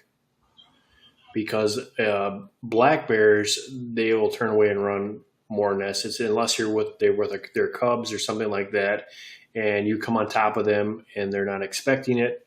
That's when you have a problem. But I do know they make a product out there that is a solar powered. It's strictly for bears, and it's a electric fence. That if you're in an area for picking berries or something like that, I don't know how difficult it would be, but it would be a way for you could put a barrier to stop the bears from coming in at you. The other thing is I really don't put my faith in bear spray because bear spray, you have to get close enough, and 9 times out of 10, the people that have used that has pepper sprayed themselves in the process because of how close they are. And most of the, like up there, you got grizzlies, and I think it would be more annoying. So they have this thing that came out with it's a kind of like a horn that really Like an air horn? Yeah, it bothers their ears to the point where they take off and run. It's loud enough that they blast with that. So there's an idea that you can check out. See, these things are wonderful to come from a source that actually knows, not people that have heard random things discussed before that they're not even fully remembering, trying to give everybody advice, right? I always feel like find the experts in the area, and that's where you should learn from. I'll never tell you something that I guess on. So I'm talking about things that I know from experience or that I've known from other people that have tried. Oh, absolutely. And I'm considering you guys the experts. If I didn't make that clear. It's funny that Mark says that as well, because if you ever watch, and I'm intrigued by some of these shows. I watched the show Alone and they give those guys the bear horns as well, the loud horns to scare away bears to protect the contestants on the show. They do work to a certain extent. It depends on, because see, there's a difference between a grizzly and and a black bear. Agreed. Obviously, as one is the size, but number two is a black bear. The only time that they're going to be aggressive is if they have cubs. Usually they'll chomp or they'll make a noise. They're letting you know that you're in their space. Okay. And black bears are easier to tell, I guess. And this is just what I've heard, is that they're easier to describe and to judge what they're going to do by their reaction and by their vocals, where a grizzly, they just wander in and just do what they want to do. They're, unless they stand up and growl, and then it's attack mode. But a black bear will like chomp, and he growls and he snorts and he does all this other thing. And a last resort is to do the physical thing, because black bears are lazy. Mm-hmm. So the air horn, I do know, works very well. So that could be one of your things that you look at. I would recommend bear mace as a last resort. Okay. I know handguns in Canada are hard to come Rare. by. Rare, yeah. Now, are you worried about them coming up to your vehicle or while you're picking berries? Both, actually. More concerned about if they came to my vehicle, and I have 2 small dogs. The reason I'm saying it is if you look at a lot of the folks that live in the middle of nowhere, let's say Alaska, and I don't know if you would have a spot, maybe you could strap these to your roof, which might look like a Mad Max vehicle at this point, but they use these flat pieces of wood with these nails coming through. So when the bears come close to their property, instead of banging down the door, they hit those nails in their paws, and it makes them run away as well, because it injures them. Right. Spike boards, they use that a lot. That's Really? another way. You just got to remember to take it out when you leave and when you come back. Yes. Another thing is that there is the air horn canister. They're designed. They're like a pull pin, like what me and Gray would have used for like a flashbang or something like that. That's what they're designed as. You can set them up as like a tripwire concept. So if you're at nighttime and you have this wire wrapped around your area, and something would come through there, it would hit a flashbang in that tripwire and it will light it off. Some of them are flares, some of them are bangs. You can have multiples. They're really cheap, and it's another good way for deterrent. Mm-hmm. I know to keep, the scent of food and, the scent of pretty much anything, garbage, whatever, away as best you can. But But they can smell everything and anything. And don't they like the smell of coffee? Is that true? I've never heard that one. I know they took my aunt's whole front screen porch off because she stored her soda cans in there. So they have a sugar addiction. Huh. But I mean, those are all the kinds of things. For example, anything that you guys know from being in the military, that's a lot of things that, for example, us in Canada are not familiar with. It's very different here in that way than it is in the United States. So when you say MREs, that's not common here. It's like we don't have the manpower that you guys have or the investment into national security. I forgot to look at the stream. Did anybody answer the question about the MREs? Jeep Girl did. She was watching one of our other previous. She's like, I learned this the other day, and she said it. Oh, Shawnee said it too. Laxative. Yep. That's what gum is for? An MRE is planted. It has a high cal intake. That's the other thing I was going to talk to you about is when you make these dried things, you have to look at cal intake because obviously that's the most important thing. MREs are loaded with cal intake to give us the energy that we need. The problem is they plug you up. So they put a gum in there that is based with a laxative to loosen things up so that you can have a normal movement. See, this is the kind of shit I don't know. Sorry. This is the stuff that, you could literally do a series on these kinds of things because, in your community, I'm sure everybody's familiar with this stuff, but it's amazing how much stuff some of us don't know, and it would help. That's exactly what we're doing and that's why I got with Gray, and we've been talking a lot, and we're going to be doing a lot more of this kind of stuff. He's a medic, and I was with the M1 Abrams, and then I went into with the recon, and as airborne air assault. So I have the experience with the survival and doing the survival training, cold weather training, all that kind of stuff. Obviously, and I ran with an ambulance, so I know the medic side of stuff too. So it's a good opportunity to pass our experience on to other people. And that's Mm-hmm. why I got on with Gray, is because he was a full blown medic in the military. So there's a lot of, and plus he's a prepper. So there's a lot of positives to that, and there's a lot of information that is out there that, like, I'm loving the idea that you're finding a lot more women that are turning to the prepping and getting themselves, because they're seeing that you can't trust what's going on in these days, and I love that because Well, when finally I people first are saw opening that eyes. Trump could shut the government down, I was like, that actually happened. And then the pandemic hits. And then it's like, well, you really don't know what is coming. You really don't. And when the pandemic started, I had loaded my ambulance up to the best of my knowledge and ability with food, because I was like, okay, if something happens, I'm taking care of my mom and my son. And so I don't feel like I'm adequately prepared should things take another worse turn. Okay, so we got a celebrity in the chat, guys. We have North Shore Preparedness is in here. Sean's in here. What's up, Sean?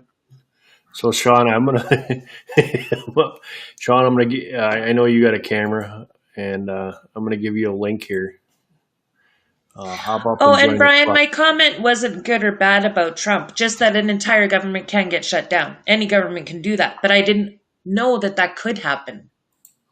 Who's Ryan? Brian, Who's Ryan? I see a Brian that says, leave Trump alone. I don't Oh, have an opinion on Trump, but just Ryan. the control that our governments can have, right? Yeah, it doesn't. Agreed. Okay, see what a lot of people don't know, and I don't really talk too much about politics, but there's a puppet, and then there's a puppet master. And what I will talk about is that I'm really glad that people are coming and they're waking up, because when I see other countries going around and telling their people, "Hey, you need to have a six months to a year food supply. You need to, guys, get yourself prepared." And our government wasn't until last year when they came out and said, "Hey, you need to have a 3 month food supply." Come on, our other countries are so far ahead of what we are, and we're supposed to be the top dog. I'm glad that people are finally seeing that it's time to take our stuff back. It's time for us to start taking care of ourselves and putting ourselves first. And that's what I'm really glad to see, that there are people out here that are saying, okay, I had enough of this. I'm not trusting in this anymore. I'm taking it Mm-hmm. in my own hands. And Mm-hmm. that's the other reason why, that when I came back on and I said, you know what, I'm going to go back and start doing streams and lives, but I'm going to do it the way that I feel is appropriate. And if YouTube decides that, okay, you're crossing the line, well, so be it, I guess. But I get my point across. Yeah, if I don't know how Canada is right now, but if in the U.S. here, our food costs is going up, our gas prices are going up, lumber is skyrocketing, Yeah, our economy is headed for a bad direction. Hey, ours as Texas, well. And the younger trade between buddy. our countries has pretty much come to a halt. We're all not benefiting from what each other has, and we should be. Well, that's because who's sitting on your border. There's a lot of people don't even know that, Mm-hmm. and that's a big. When people say no, no, no, no, no, your prime minister sold you guys out, Yeah, and when especially out west. yep, and they don't know who's sitting right on the border of Canada and the U.S. I can guarantee you right now that there's probably 30 to 50% of the population in the U.S. does not know that you have Canadian troops sitting on the Canadian-U.S. border getting trained by Canadian military. And the military is the one telling everybody, saying, hey, we're training these guys here. They don't know that. I don't know how much a gallon of diesel is here. I see $3. For us, it's $1.25 a liter. So multiply that by what? 3.78, and that's how much a gallon of diesel is here. Otherwise for food costs, when your stuff goes up, our stuff goes up. When your gas goes up, our gas goes up. Where it makes the difference, honestly, is in the value of our dollar to yours. That's where we lose. That's in a lot of countries depend on the value of the dollar, and that's why if the dollar ever does collapse, a lot of other countries will fall with it. Well, and anywhere I've traveled that isn't Canada or the US, they compare the exchange always to the American dollar. So we as Canadians always lose value anywhere we go. It's just weird. Yeah. Good to see you, Texas. Glad you could come in here. Carla, good to see you. Muzzle Flash is in here. As far as the Canadian government, we've had, the separatists in Quebec that talk about pulling out. We have now the West. They're trying to create this Buffalo Party and pull out. Well, the West cannot survive without all the population in the East. It's like Canada just all wants to pull apart from one another instead of working together as a team. Hey, And now Canada and US aren't working the same on trade like they used to. It's just, we are all literally going to have no choice but to fend for ourselves. Hey, Gray, you got a question in there from Muzzle Flash. He's asking you if you've seen a giant panel being turned up in the chat. Yeah, I've seen that, Muzzle. I've seen a lot of stuff going out there with the tankers. Some of them are just kind of sitting out there floating around, not being able to port. There's a lot of interesting stuff going on. And like I said, there's, like how Mark said, there's the puppets and there's the puppet masters, and the puppet masters are playing chess with our lives, if that makes any sense to you folks. Absolutely. I agree. So we have another celebrity in here. We have Wade Family Farm here. Courtney's in the house. What's up? I take it that their live is over now. Pajama party. Their pajama party. But, absolutely, I'm glad that people are taking things into their own hands. I said this before. I said this the other night on Gray's channel. History does repeat itself. And there's a comment that was left in that chat, and he said that most people don't believe that it will happen to them. Yeah. And, that's something that you really got to understand, is that if you go back in history, if you're going way back to the Bible ages all the way through and you look at it, history does repeat itself many, many times in that era. So if you look at what did the woodsmen do and what did the loggers do and everything else, I think we're being raided. Are we really? I think so, yeah. I see a bunch of bacon. I see a lot of vipers throwing in bacon. Yeah. Well, you know what, Mark? Thank you for having me up here. I appreciate that. But literally, there's just so much that I could learn from both of you. It's unlimited. But I should get down. I'll listen in the chat, but you could probably have someone more interesting up here. Well, just so you know, I will be going on. I've done Marshall already. I've done a bit interview with Marshall on his channel, and I'll be on with Gina as well down the road here soon. So that'll be awesome. I look forward to it. I'll see you then. Yeah, we'll be on too. So I'm back doing my lives, so you'll see a lot more information, and I'm gonna do a lot more of this kind of style instead of just hanging out and talking. I'm gonna have it more of a planned and have some kind of topic that we can talk about these kind of things, because it is. That'd be great.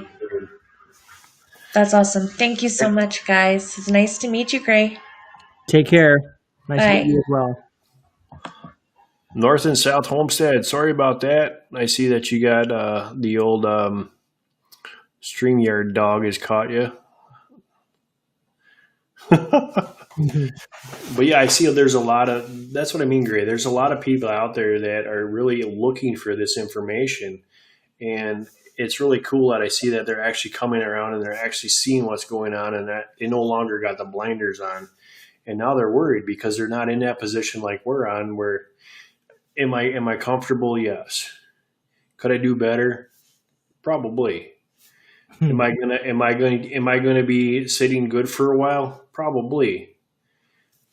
Can I do better? Absolutely. And I was thinking about this today, what I was going to talk about tonight, and how can I help somebody else to get to that point without blowing the bank? Without, I know it and I understand it takes a while. I understand that a lot of people, don't have 10, 15 grand to throw off and to buy everything at once. And it's something that has to be built up. And it's more about experience and skill set than it is about stuff.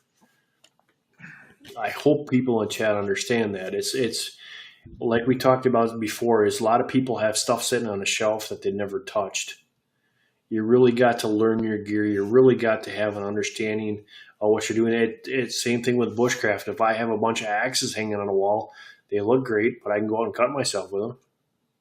Yeah. Or a saw or anything like that. You have to be able to use that and put yourself in that situation. I want to thank all the raiders for coming in.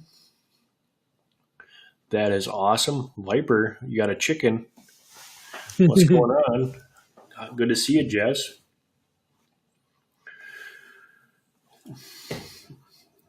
So what do you think of that whole idea? I mean, it's kind of, some things we overlook because we're farther ahead than I guess other people are at that point. It is it can be pretty complicated, man, because a lot of folks, I had someone email me today when I did the Get Home Bag video. They're like, where did you get all that stuff? How much did it cost? Can you point me in the right direction? And and I told them, I said, just email me and we'll go over some simple solutions first and where you should start versus, just trying to buy everything that I have in that bag. I've been collecting this gear and this stuff for quite some time. It's not easy to go out and drop, let's say, $1,000 to just to go medic gear or bags nothing. expensive. Yeah, that bag too. That bag, man, the amount of money I have in that thing, and I didn't even show some of the things I have in there. But yes, agreed. That's the other thing is like we can do stuff with wild edibles for like quick clot, some of the antibiotics and stuff like that. But you still, if you have a cut, I don't know if anybody in the chat has yet, but if you try to sew yourself up, it's not fun. It's painful. And you have to have that mindset that this is going to hurt and it's not going to feel good, but you got to think of what the benefits of it are. So these bags are essential to have. I think everybody has some sort of first aid. I mean, if you see his bag is huge and got a bunch of stuff in there.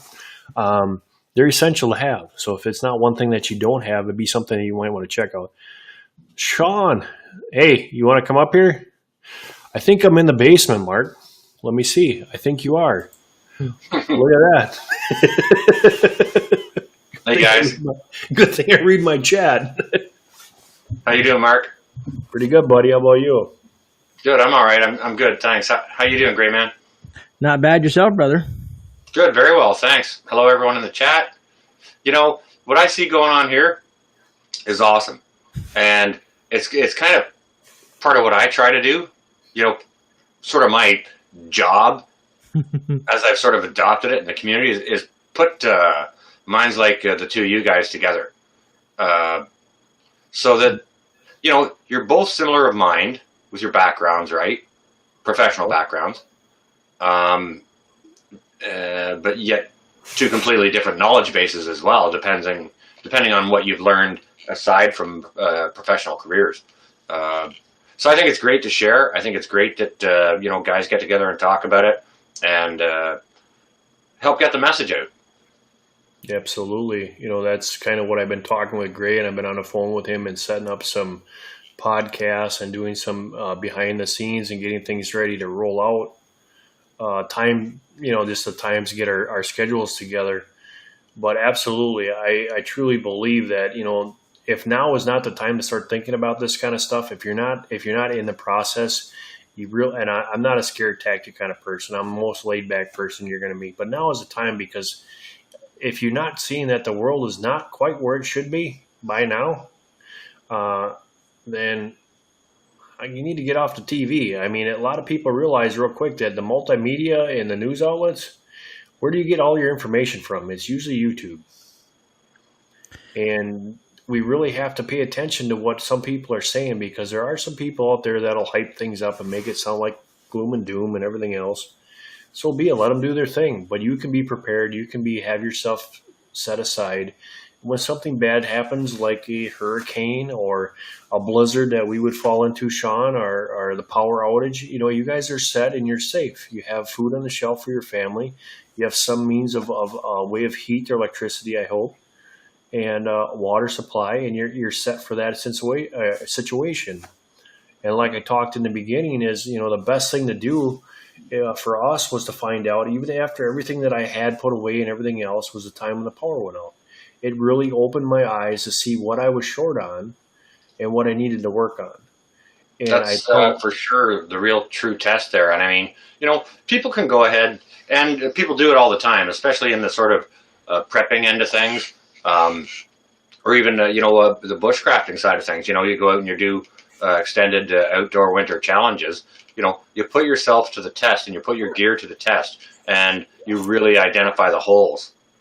Mm-hmm. You do, and you find out real quick that where it falls short at, and that's the thing. And it doesn't matter what your situation is, as if you have the gear that you have set up for your area. Like obviously, Gray's going to have something different than what I am going to have to deal with. I'm looking at more depending on my season. Like you, Sean, if it's cold out, we're going to have a lot more gear to keep ourselves warm.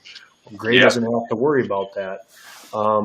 But at the same time, we don't have stuff set up for humidity because we don't hit the humidity like he has. Like I remember when I lived out in Arizona, they have swamp coolers on the top of every single place out there. And everybody asked me, well, what's a swamp cooler? I said, it looks like a huge dehumidifier is what it looks like. I mean, there's water pumped in there and it blows into your system and cools yourself down. And he talked about it in the beginning here that after a hurricane comes through, it gets real muggy and sticky. We're not set up for that because that's the other thing is our blood is a lot thicker than what his is, and not just by anything. It just scientifically because of the temperatures that we deal with and the temperature that he deals with, his blood is thinner than what ours is because it keeps him cool. Where ours is thicker to keep us warm. That's why in the summertime, if you guys notice, like when it hits 30 or 40 degrees here, I'm out in t-shirts and I have no problem because I'm used to running in the wintertime when it's below zero. What would happen if the power would go out at that time frame? In that exchange. So we have so many more things that we have to look at and see than, and that's what I mean. If people are preparing for like an EMP, a nuclear strike, end of the world, there's other things you got to look at too. And this is why I tell folks, and a lot of people who watch my videos, they always see me wearing a black shirt in the middle of a heat. And, a lot of people say, you're supposed to wear white or light colors to reflect that heat. I'm purposely wearing this stuff to condition my body to get as hot as possible. I want the worst case scenario, and that's why I run out everywhere I go, and I'm running with my pack, my boots, my gear, long pants. Sometimes I'll wear long sleeves in the middle of summer because I want to go with the extremities. You know your stuff, though. Like, I mean, obviously you got to, a person that's going to do that, and obviously you know this, but a person that is going to do that who may not know it, you got to stay on top of all your other aspects of it, like staying hydrated, all those other kinds of things, right? Like, like you talk about as well, looking after your feet. Are you getting blisters? What's happening, right? If you see me now, I don't know if you guys have been watching me, I'm always guzzling water. I stay extremely hydrated because it helps with the body consistently. And especially if you're losing that much water out of your system in that kind of heat and that humidity, you need it constantly. And in the military, they teach you this, which sometimes I think that maybe if everybody did at least a small stint in the military, they would learn some really good. Hydrate and hydrate more. Yeah, it's always about hydration, man. And Sean, did you say you were in the Canadian military or something like that at one time? Or I'm trying to think what you were saying one time to me. Yes, sir. Do they do the same type of training where it's about hydration, when you're out there training and whatnot? 100%, very, very, very important. And they do focus on it. Do you know where I actually found it more important? Or more consistently important is in my career afterwards, after the military, and in what I do now. I'm a construction worker, right? Mm-hmm. And when you get days that feel like 40 Celsius, which is, I don't know, 95 or 100, and you get 99% humidity, and you're having to work really, really aggressively, we really have to be diligent on ourselves to stop every 15 minutes, for hydration breaks. And you know, it's funny, and Mark probably knows this better than I do. It's been a year since I've done cold weather training, but I know when you're out there in that freezing cold and you start sweating, it's not a good thing. There's a trick. One of the things is in the cold, you don't want to drink. And so it's like you have to make yourself drink because you have to stay hydrated because you're burning more. One of the things I've been out in 0-degree weather in a t-shirt because I've been working. I've been cutting down trees, getting wood ready for the night, doing stuff around camp, stuff like that. One of the tricks that I learned overseas when I went and I was training to go overseas is over there you go from 110 degrees during the day down to almost zero at nighttime because of the way the desert is set up out there. You go from extreme temperatures, so it's really hard to pack to get that ready. Okay, so during the day you're hot, obviously, and in the wintertime, or not in the wintertime, but at nighttime you're cold. One of the things we do out here is like if we do start to sweat, we start shedding our clothes off. We can take off clothes till we get to a point that, okay, we're good to go. If we do start to sweat or we get wet, I've already taken snow because snow will suck the water or moisture off you. I'll actually rub it on my arms, underneath my armpits, anywhere to get that moisture off of me. Because once you get that point where you're soaked, you're sweated up, there's no way around that. You have to dry out. You have to get that off you because you'll be miserable the rest of the night. And then you got hypothermia coming in. You have all these other things that can pop in there real fast before you even know what's going on. So you have to really be aware of your climate, the temperature that you're dealing with. At what point, I mean, if you look at Death Valley, I'm sure, Gray, you've heard the horror stories of Death Valley. That is the most extreme environments that you can think of. Well, cold and hot are both extreme for one or the other. So you have, if whatever area that you guys are in, I know Fox, if he's in here yet, down in New Mexico, he deals with that kind of stuff where it's extreme heat. Sean, he deals with the cold like I have to deal with the cold. Gray deals with the humidity and the heat. He's got both worlds over there that are just terrible. So be prepared for that and have that skill set. So if you guys got any questions about that, of how you prepare for that and what's the best ways of doing that, just ask. I mean, put it up in the chat. We'll be more than happy to let you know. You know what? That's a really important point you just made there, Mark. That not only that is yet another topic or area of where you need to be regionally aware. Like when you start to talk about wild edibles, you could talk about wild edibles in Florida, and that same book or the same plant, all those different genius don't apply up here, right? So we're regionally different in the wild edibles way, just the same way as we're regionally different in climactic ways, right? Agreed. So we'll all be doing sort of similar things, but it'll be specific to our region. I tell a lot of folks on my channel that, what I'm doing is specific to where I live. My packs are geared to where I live, and, the foods that I prep, everything is geared to my surroundings. And that's how everybody should have that mindset. Unless you plan on bugging out to some other location that's way north, then you might want to, do some kind of playing around with what you have. But most people are going to kind of stay in their general area. Yeah, like you don't have long johns in your bug out bag. I do.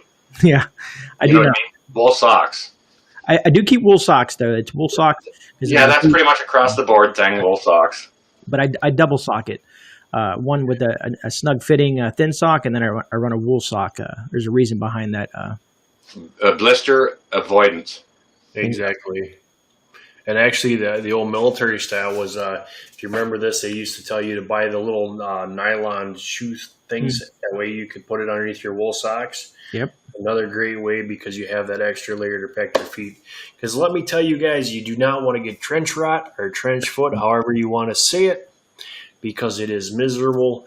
It's worse than athlete's foot, and it just doesn't go away. So it's not something that you want to even start to have. So it's keeping your feet dry, breathable shoes, boots, whatever. I mean, whatever situation you're in, if you need that, but you need something that's going to breathe. If you got your liners that you can take out of your boots, I do that all the time. When I'm sitting when I'm done for the day, the liners come out because you definitely don't want to put your dry foot back into a wet boot. It's just a bad idea. Now, Gray Man did on one of his Medical Mondays, he did a great, one of them was specifically on foot care. And it's not something a lot of people talk about, but hey, if you don't have a foot to stand on, you're done. You're out of the game, man. You're out of the game. And it's funny, North, a lot of these videos that I do outside of live streams get plenty of views, you know what I mean? But when it comes to the prepping stuff, it blows my mind. Things like they see foot care and people just blow it off like, oh, I don't want to watch this, or stuff about insects or edibles, and they blow it off and they don't realize how important this material is. And that's where they should be focusing on versus politics and all the other BS that's out there. Okay, yeah, for sure. Like, I mean, politics is one of the reasons why we do prep, because, you know, we prep for the crap that can kind of rain down on us. And Lord knows there's plenty of crap that can rain down on us from politics and, you know, many of the problems that can be caused through politics. So, yes, yet another reason why we prep. But like you said, absolutely the actual prepping end of things, I experience the same on my channel as far as volume of hits, like say between the live streams or actual prepping videos. I get maybe half or less hits on prepping videos, whereas the live streams, like you pointed out, do better, which is kind of sad. Shawnee's asking here, she says, so to prevent dehydration, is there anything to add to the water if you're limited on water that helps the body, sugar, or plant? So one of the things that they did in the service is it was called, it was almost, what do you say, Gray, like a salt? It's a saltpeter, but it's electrolytes, basically. It's electrolytes, yeah. So they would add that to our water. So if it, like when I was stationed in Jackson, South Carolina, they would black flag the base because it would get too hot. And it was every half hour you'd have to drink your canteen full of this mixture. And you'd hear it come across the speakers, hydrate, and you had to down this thing every half hour. That's one way to do it. A plant, as far as sugar goes for hydration, I would be looking for like a lemon balm. I would be looking for a mint. I do a lemon mint drink during the summertime. It is a great way to hydrate. I know down south they have a different thing that they use. It's kind of like a concoction of different things. I think they use apple cider vinegar and some other things in there. But I mostly do a lemon balm mint with water and ice, and it's very refreshing. It gives me a better feel. Brian saying commercial break. Red Wings. Actually, Brian, I have mine are different. I do a totally different boot. I used to use Red Wings, and now I have Timberlands. Timberland makes a solid boot. Yeah. One quick note that I wanted to throw in there, and back to what we were talking about North Shore, isn't it how ironic if you do and no knocking anybody in chat, because I know there's people that like to do this, but if you go to a YouTube channel that all they do is play Minecraft and everybody watches this, it'll have 1 million views, but it really teaches you nothing on how to survive, nothing about life. It's just a waste of, I don't want to say, I'm trying not to piss off anybody, but I'm just saying there's so much stuff that you can gain from channels like bushcraft, homesteading, gardening, and prepping and stuff like that. And it's a shame that we as a community don't get a larger volume of folks over here trying to learn this stuff for themselves to survive in worst case scenarios. I agree with you 100%. I mean, like, you know, I think channels like we need to differentiate between educational channels and recreational channels. Okay. Right. Yeah. True. Like when we're talking about you know, outdoors channels or homesteading channels or whichever it may be that's trying to educate a person on something, just share what they're doing. Hey, look, this is how I do it. You know, if this helps, then, you know, bravo, hope somebody can make use of it type deal. That's what, you know, we're here doing, right? But in a channel that's showing Minecraft and it's got 1 million hits, that's completely recreational thing. But there's no value in it besides the recreation. I've taken the views on it and looked at the watch hours and try to figure out how many hours of people's lives spend on that versus something that could possibly be more educational, like you said. It's just I've been doing some research on YouTube itself and watching where people focus on, and it surprises me. It surprises me what people spend hours and hours at.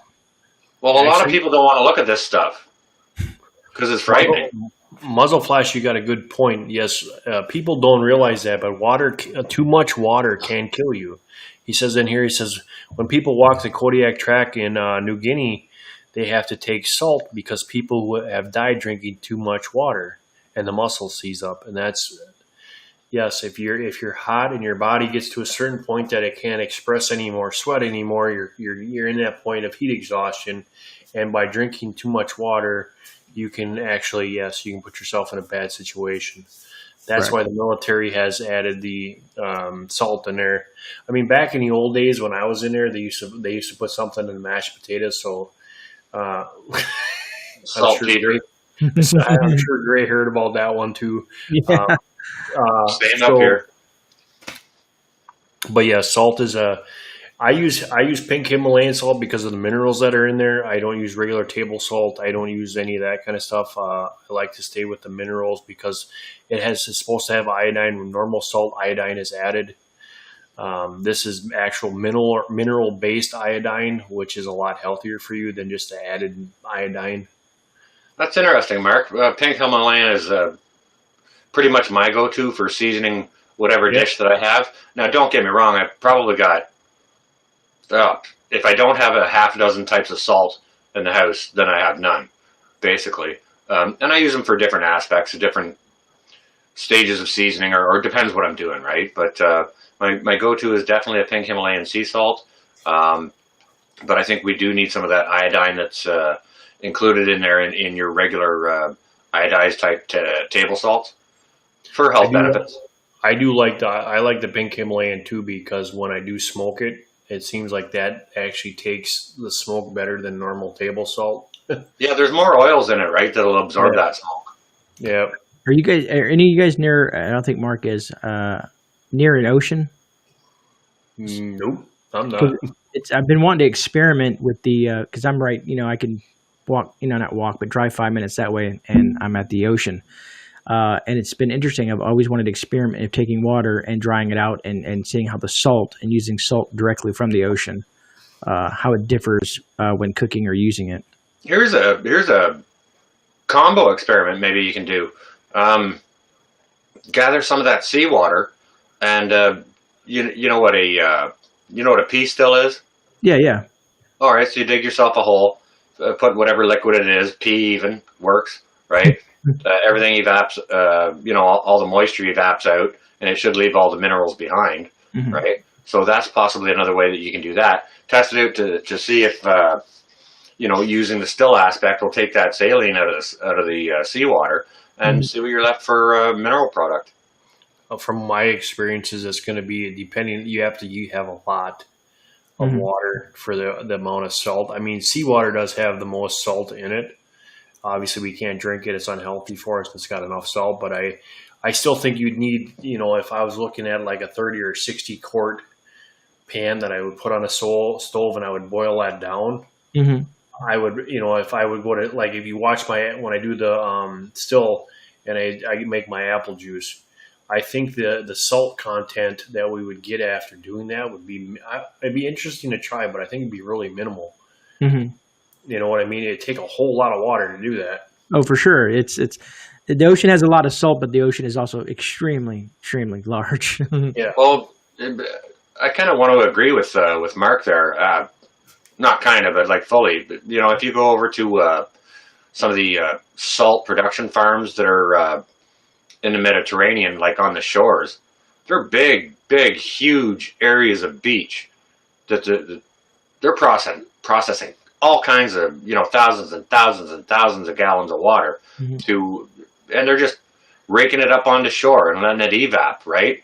And, the heat down there, it'll take the moisture out over a bit of time and you're left with the salt, but it's a task.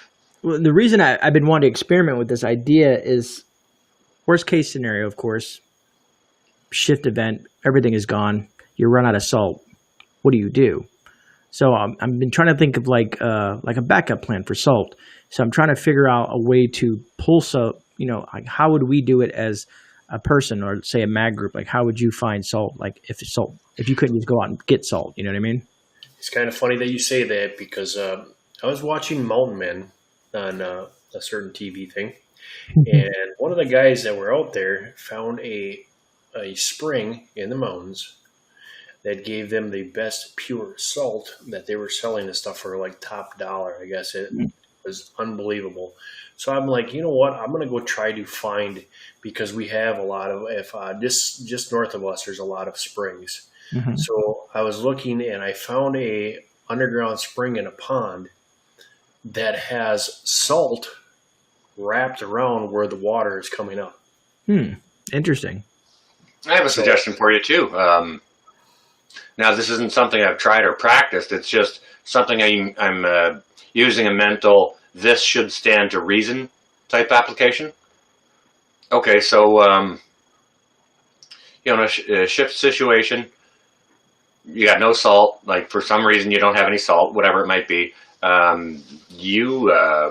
Gray man, you're in an area where you've got salt water around you, right? So if you're going to do some cooking, like boiling pasta or cooking rice, maybe take a small portion of salt water and add it to your the ingredients of either your boiling liquid for your pasta, so that you can draw the minerals out of it that way into your pasta, or throw a few teaspoons of the salt water into your rice water if you're using water to cook your rice, and that could be one way. Now, I don't know if that's safe or anything like that. I know seawater is bad to drink, and it, like Mark said, it can kill you.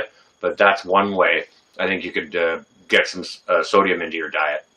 Heaven Essential says in Detroit, Michigan, is completely undermined with salt mines. See, that's another thing, depending on your location.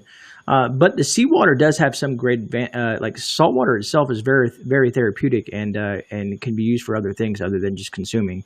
It's not suggested to consume seawater. I'm getting what I'm trying to say is seawater has its benefits for certain things. You know what I mean? Especially if, like, let's say you have cuts and abrasions on your body. It takes care of stuff like that. See, up here we just use leeches. Yeah. And I've looked at leeches, and I watched this movie that was really intriguing. It was called The Survivalist, and just because of the title, I had to watch. And he got an infection. He got shot. It's in a shift event. It's in another country as well, and they didn't have proper medicine, and they used maggots to get the infection out of where it was. It was pretty interesting. Yeah, a lot of people wouldn't do. I mean, that's the other thing is in the military when we do our survival training. We're put into situations and pretty much you're told you're going to eat this. And a lot of times you're told to eat something that the most normal person would puke and vomit if they did that. But you find out real fast that there is some beneficial. Now, obviously the military, they stick a lot of money into us and they stick a lot of stuff when we're in there. I mean, we're getting, top notch. I wouldn't say top notch food, but we're getting a top notch cal intake. We're getting a top notch training, all this other stuff. And so when you do these, if you guys have a chance to take a survival class, a true survival class, not something that is just like a weekend stay somewhere. But if you get a chance to do a really true survival class, take it because you learn to eat things that you most likely wouldn't want to eat before. And then when you try, you're like, hey, that wasn't that bad. I'll give you a hint. If they do the grub thing, pull the head off first. It does help. But there's things that you can do in certain areas. I know that people, what are not carpenter ants, but what are those other ones that make the big termites? That's what I'm thinking about. Termite mounds. There's protein in that. Some people are saying that some of the bugs actually have. Some of them are spicy. Some of them have different kind of flavor to them. So don't be afraid to investigate that kind of thing. Trying to get out of your comfort zone because we're so used to eating the things that we have at our disposal. Like when we were talking last night about some of the things that I've eaten in my past, I asked a question here. Here's another one on tonight. We got different people in here. What is the oddest wild animal that you've ever eaten? I asked that last night. And there are a lot of people. I seen deer, I seen elk, I seen bear, the main ones. One guy did say rattlesnake, but have you tried something different besides your normal staple like chicken, beef, pork, and everything else? Have you ever, and because if something does happen, rabbit, squirrel, stuff that's gator. Gator, yep. Love I've seen gator. other people that in other countries, rats are fair game. Hmm. So, you have to understand that if it does come to that situation, the food that you put away, like I said last night, is a supplement. You have to find something that you can add to that. If it is fish, meat, whatever, in order to keep that stuff to last long enough, you have to have a supplement. Otherwise, like Gray said in his, I said in mine last night, it will not sustain you for that long of time as that you're thinking. No, for sure. And I understand actually that squirrel is a fine meal. Yeah, I, true. Are good. I enjoyed it. And speaking of fish, and here's the thing: is some people, and I've seen folks on survival shows as well go through it. Is learn the types of fish. Some fish are more fattier than others. You can't always eat lean protein. You have to have fat in your diet. For Mhm. that energy and that burn for those calories, you need that. Yeah, your white fishes are definitely going to be more lean. When you start to get into your salmonoids, obviously there's going to be more fat in there in like salmon or trout, things like that. I think catfish is like a little bit of a darker meat. Yeah, it's both because your fatty amino acids that you need from that you get from the fish is really important. Like beef has a different side of fat content to it that we need. Deer venison is very lean meat. Elk is lean meat. Bear is a fatty meat. Raccoon You'll is starve fatty to meat. death eating rabbits. Yes. Yeah, rabbits is not something. I mean, they're one same thing with squirrel. You need a whole lot of squirrel to get a meal going because there ain't much on the back legs and there sure ain't much on the front legs. So No, and I mean at this point it's just protein. You need to augment that. yeah. So I asked that question last night in your area. I mean, what would be your best food source, and that's the one you need to concentrate on. And what's something that is plentiful, and for the seasons, up here, everybody deer hunts up here, bear hunts up here.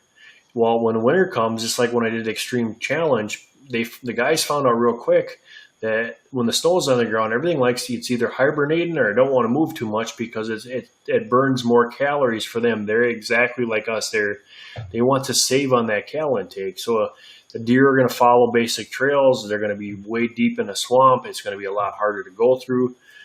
So then you're looking at the snowshoes or the quail or stuff like that are readily available to you. And at that time, like we weren't in the season, so we couldn't hunt anything. But you're going to have to make that decision. Is you're going to have to either break the law to feed yourself, or you're going to sit there and starve. So it's If you're in a survival situation, you're allowed to do what you need to do.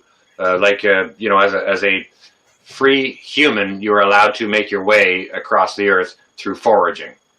yep. Right? That's a God-given right. Nobody can stop you from doing that. You're allowed to forage and feed yourself, and if that includes animals, even out of season or whatever, then so be it.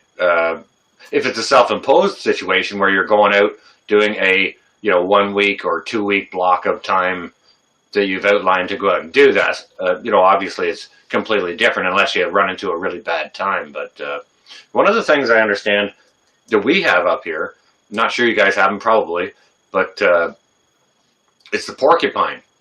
They're not difficult to catch.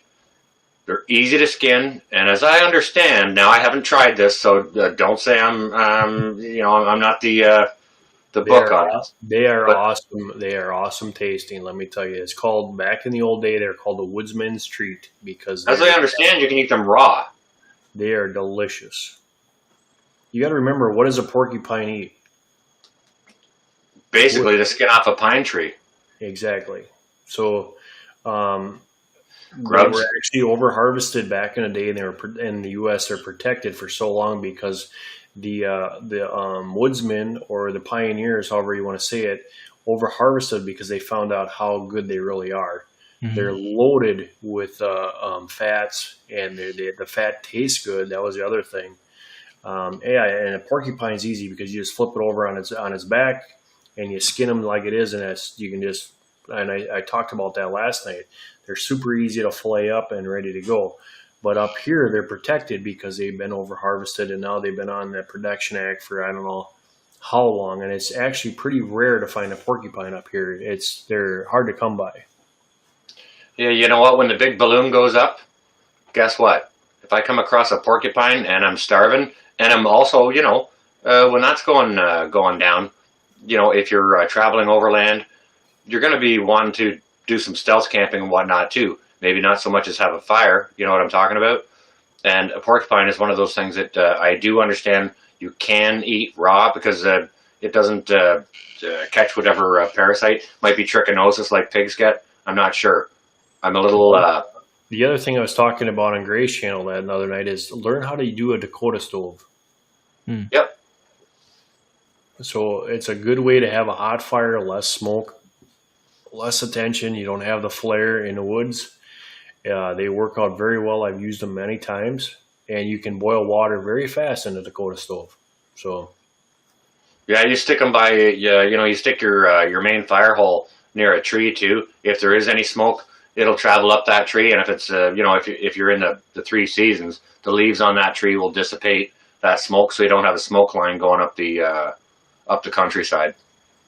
And these are skills that I think folks need to learn. Like when I did my video this afternoon, I was looking at the game trails and I was talking to my wife. I said, here's where you would set up snares. And she's like, well, I need to learn how to do snares and drop balls and all these different traps to catch small game and stuff like that. Because most folks don't know how to use or how to do a snare or how to make a drop ball and all this other stuff. You know what's a good hunting trick to double up your time so that you can be hunting as well as doing something else? You can go ahead and set some traps. You can set up a whole bunch of rat traps, throw them up in a tree, add a string to them, bait them, and leave them there. And while you're gone out to gather wild edibles or maybe fish or do whatever, you're doubling up your time with rat traps and trees trying to catch squirrels. I do a lot of things I do is I'll put up yo-yos, put them in the water.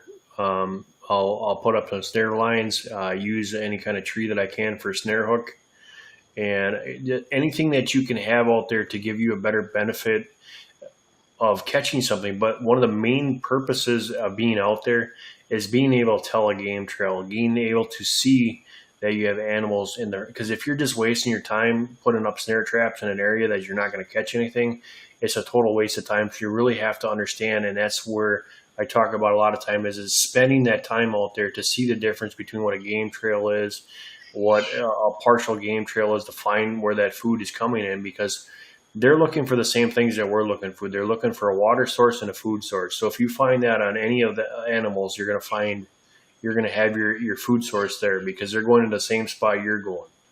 That's one of the first things I learned really when I was doing when I really started doing any deer hunting is, you get out into the woods and you start, you stick your nose in the dirt and you look up. You check your environment around you. You look for sign. You check for food sources. Obviously, how close is it to water? Track, rub marks, scrape marks on trees, all those kinds of things.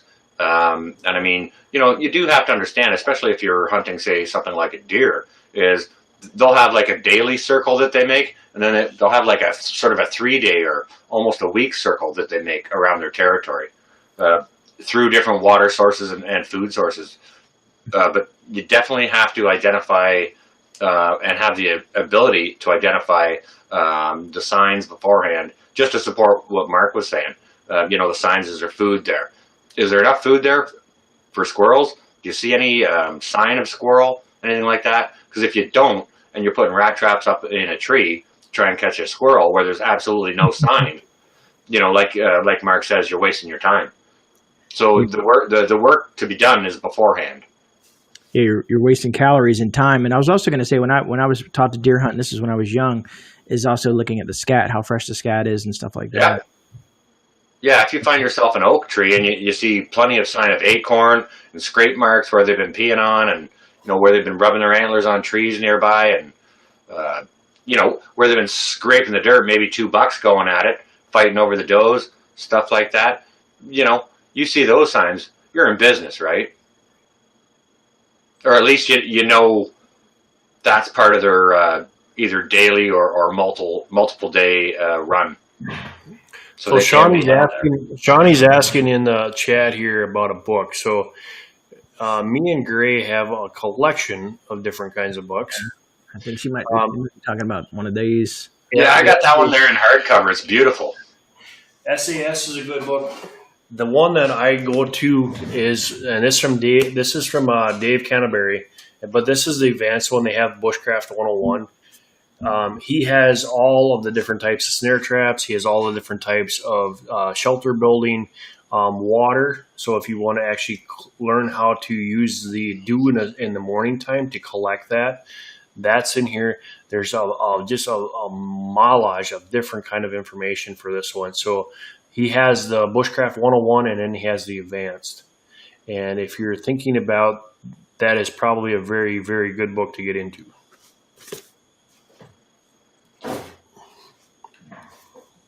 Because guys, don't trust the internet. Don't trust we had a guy talking last night. Sean, you missed it. I had my first homeless, and I was actually very impressed with this guy. You have to go check the live stream from last night. A guy that I met was homeless, lived in Hawaii, and he turned himself around, started his own business, and got himself all back on track. Wow. Yeah. You know what? There's a massive resource there to tap into as far as. We were talking about that last night, exact thing. Because I said, you know what, you've been out there on the streets, you have a good idea. You know, I remember being taught about packing newspaper in my jacket, or, you know, if you're, one of the things that they taught us in survival class is, depending on what you're wearing, you know, grab your resources, if it's grass or anything that you can to pack in your shirt to get that space in there to keep yourself warm. Not to mention that, urban stealth camping. Yeah, you know, I've not done a whole lot of that because, you know, in the military they teach us point A to point B. You know you're getting home. You're calling in somebody. You need to get this actual point, or you need to get to this drop point. You're going from A to B, and whatever you can find in the middle. If you're stuck overnight, you know, you're grabbing whatever you can or what you have in your pack to keep warm. You know that you're only out there for a couple of days. But this guy had a really deep idea of what it's like to sit on the streets and how to stay warm, camping under bridges, how to do things so he's not getting caught. It was actually really interesting, you know. Yeah, there's so much that can be learned. You know, if you use lessons learned from homeless as a resource, and also you know, there's a bunch of videos out there regarding you know, and they're popping up more and more these days. I had to go check where our finances are headed. Lessons learned from the Great Depression. Yeah. You know, I'm not sure if it's just me seeing those videos out there, or. I was going to ask you, North, have you ever heard, there's a movie, it's a documentary, it's an older movie, documentary. It's called Alone in the Wilderness by Dick Prabanoki. Yeah, that was back. Was that back in the 50s or the 60s? I remember watching it when I was a small child, to be honest with you. It's such a great documentary. I've watched it several times, man, because this guy was in his 50s and he's alone in the wilderness. And he Chronic, yeah. Okay, yeah. And you know what? There's a dude, we got a dude up here, you probably have heard of him. His name is Sean James. Yes. Okay, so he actually went and did a visit to Dick Pronik's cabin. Which is cool, because you know what Sean James is doing, right? No, what's he doing now? Well, you know what he does. Well, yeah, I know what he does. Oh, okay, so you're just going on what that is. Yeah, like everything right from the land you're on to subsistence. It's just some of the stuff that you know, there's things that have got lost in time, and you can learn from some of this stuff, man.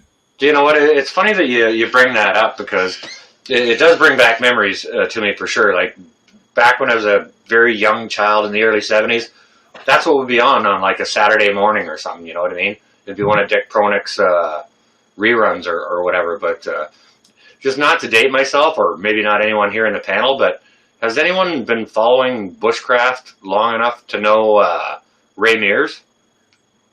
Ray Mears. Why does that name sound? Yeah, it sounds extremely familiar. Yeah, him and Sean and you know, all of those.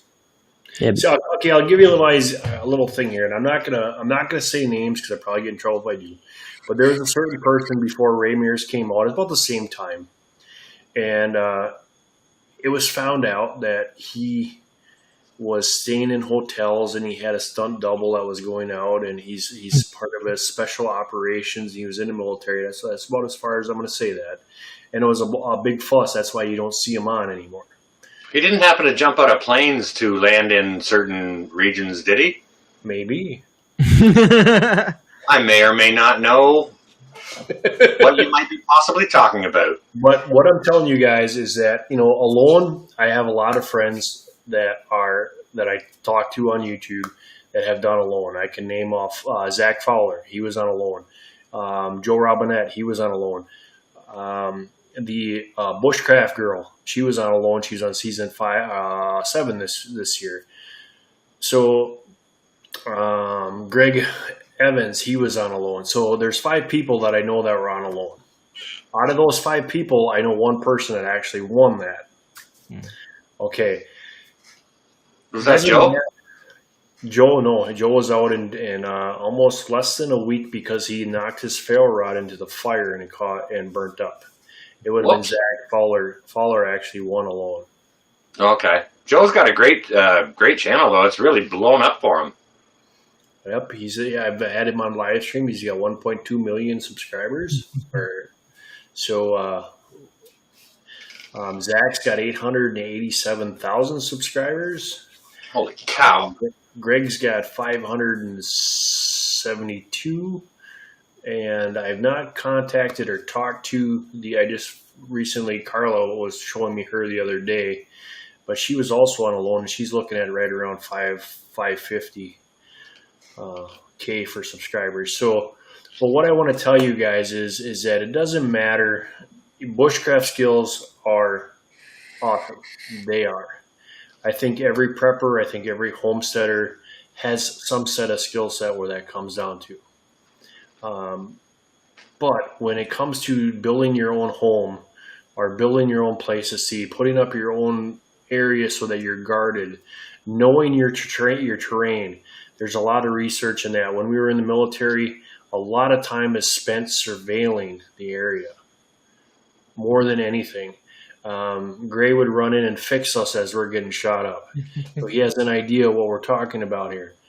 But a lot of time is in prep work. So do that prep work now. You don't necessarily right now, I'm not telling you to go out and spend time in the woods. What I'm saying is do the research, have the idea of what's going on out there, spend a day out there in the woods to see what it's like. And then I've met people that are totally afraid of the dark, so they'd never go in the woods. If you've never been in the complete darkness, go out in the middle of a woods, in a thick woods one night where you can't see anything. And a mouse will make you shit your mind. And the noises that you hear of the wind moving the trees and them scraping up another tree, I can see why people lose their mind, because the noises out there are just phenomenal.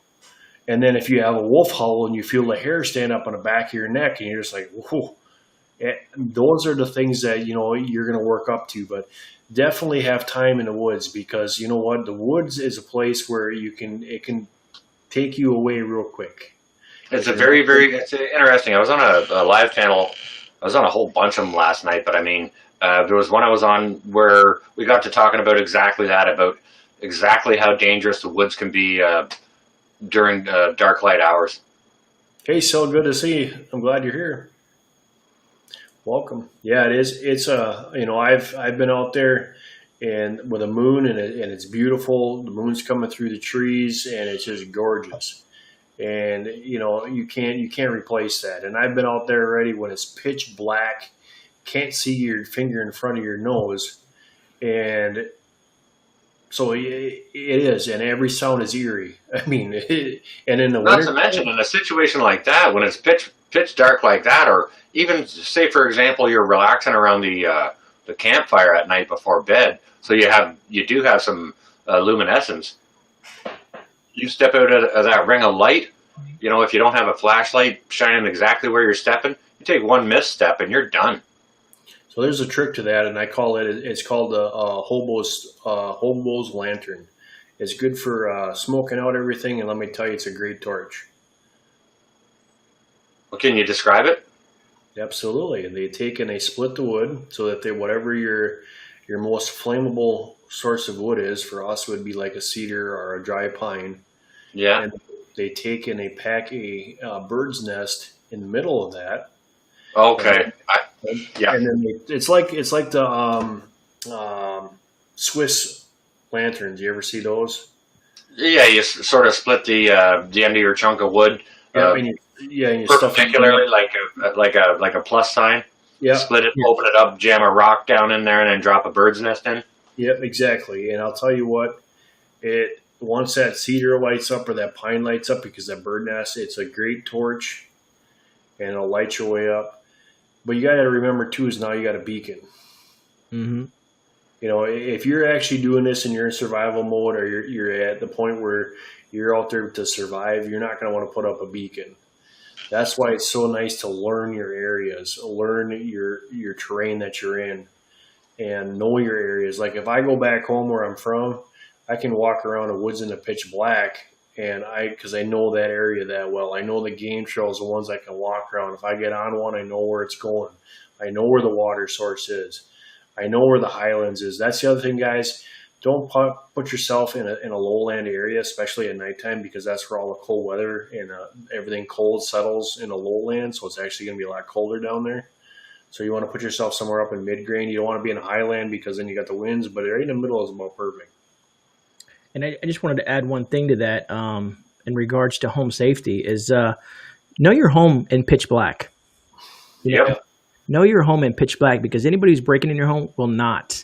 And you'll have the upper hand when it comes to that stuff like that. As soon as you put a flashlight on, they know exactly where you're at. And of course, things might be coming down range.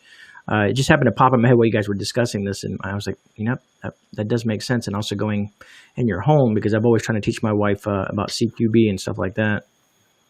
Yeah. Light discipline, sound discipline in different situations, all very, very important. I just want to say hi to Cliff here in the chat. Mark was talking about New Mexico here earlier, and I do see Fox at Outdoors. Cliff's in the chat from New Mexico. Australia's in the house too. I thought I saw Silhouette Park Farm. Yep, he's right there. And Mark, I hate to do this to you, but it's 2:00 my time, and I do have to get up in about 5 hours. I was gonna say I'm gonna cut her short because I knew you were getting up for bed or going to bed. Thank you so much, guys, for being a part of the chat. Thank you guys for being on the panel. We are going to be definitely doing a lot more of this and discussing different things. Close quarters combat is another one where I was going to talk about, because if you are like Gray just finished up here in your house, there's things that you can do that can put you in a better situation. So I do want to talk about a little bit of that, which I was taught with close quarters combat, which may help you out in your house. So the next time we're up here, if I can get these guys back up, we'll be talking about that. But I want to thank everybody. Don't forget, me and Gray are going to be doing Wild Edibles podcast. And in that podcast, there's going to be some great giveaways. One of them is going to be the Peterson's Hand Guide for medicinal plants. So keep your eye open for that.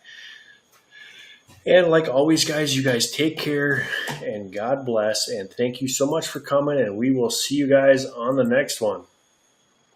Thanks for our host, Mark. Thanks, Gray, and everyone in the chat. Thanks again for having me. I appreciate you.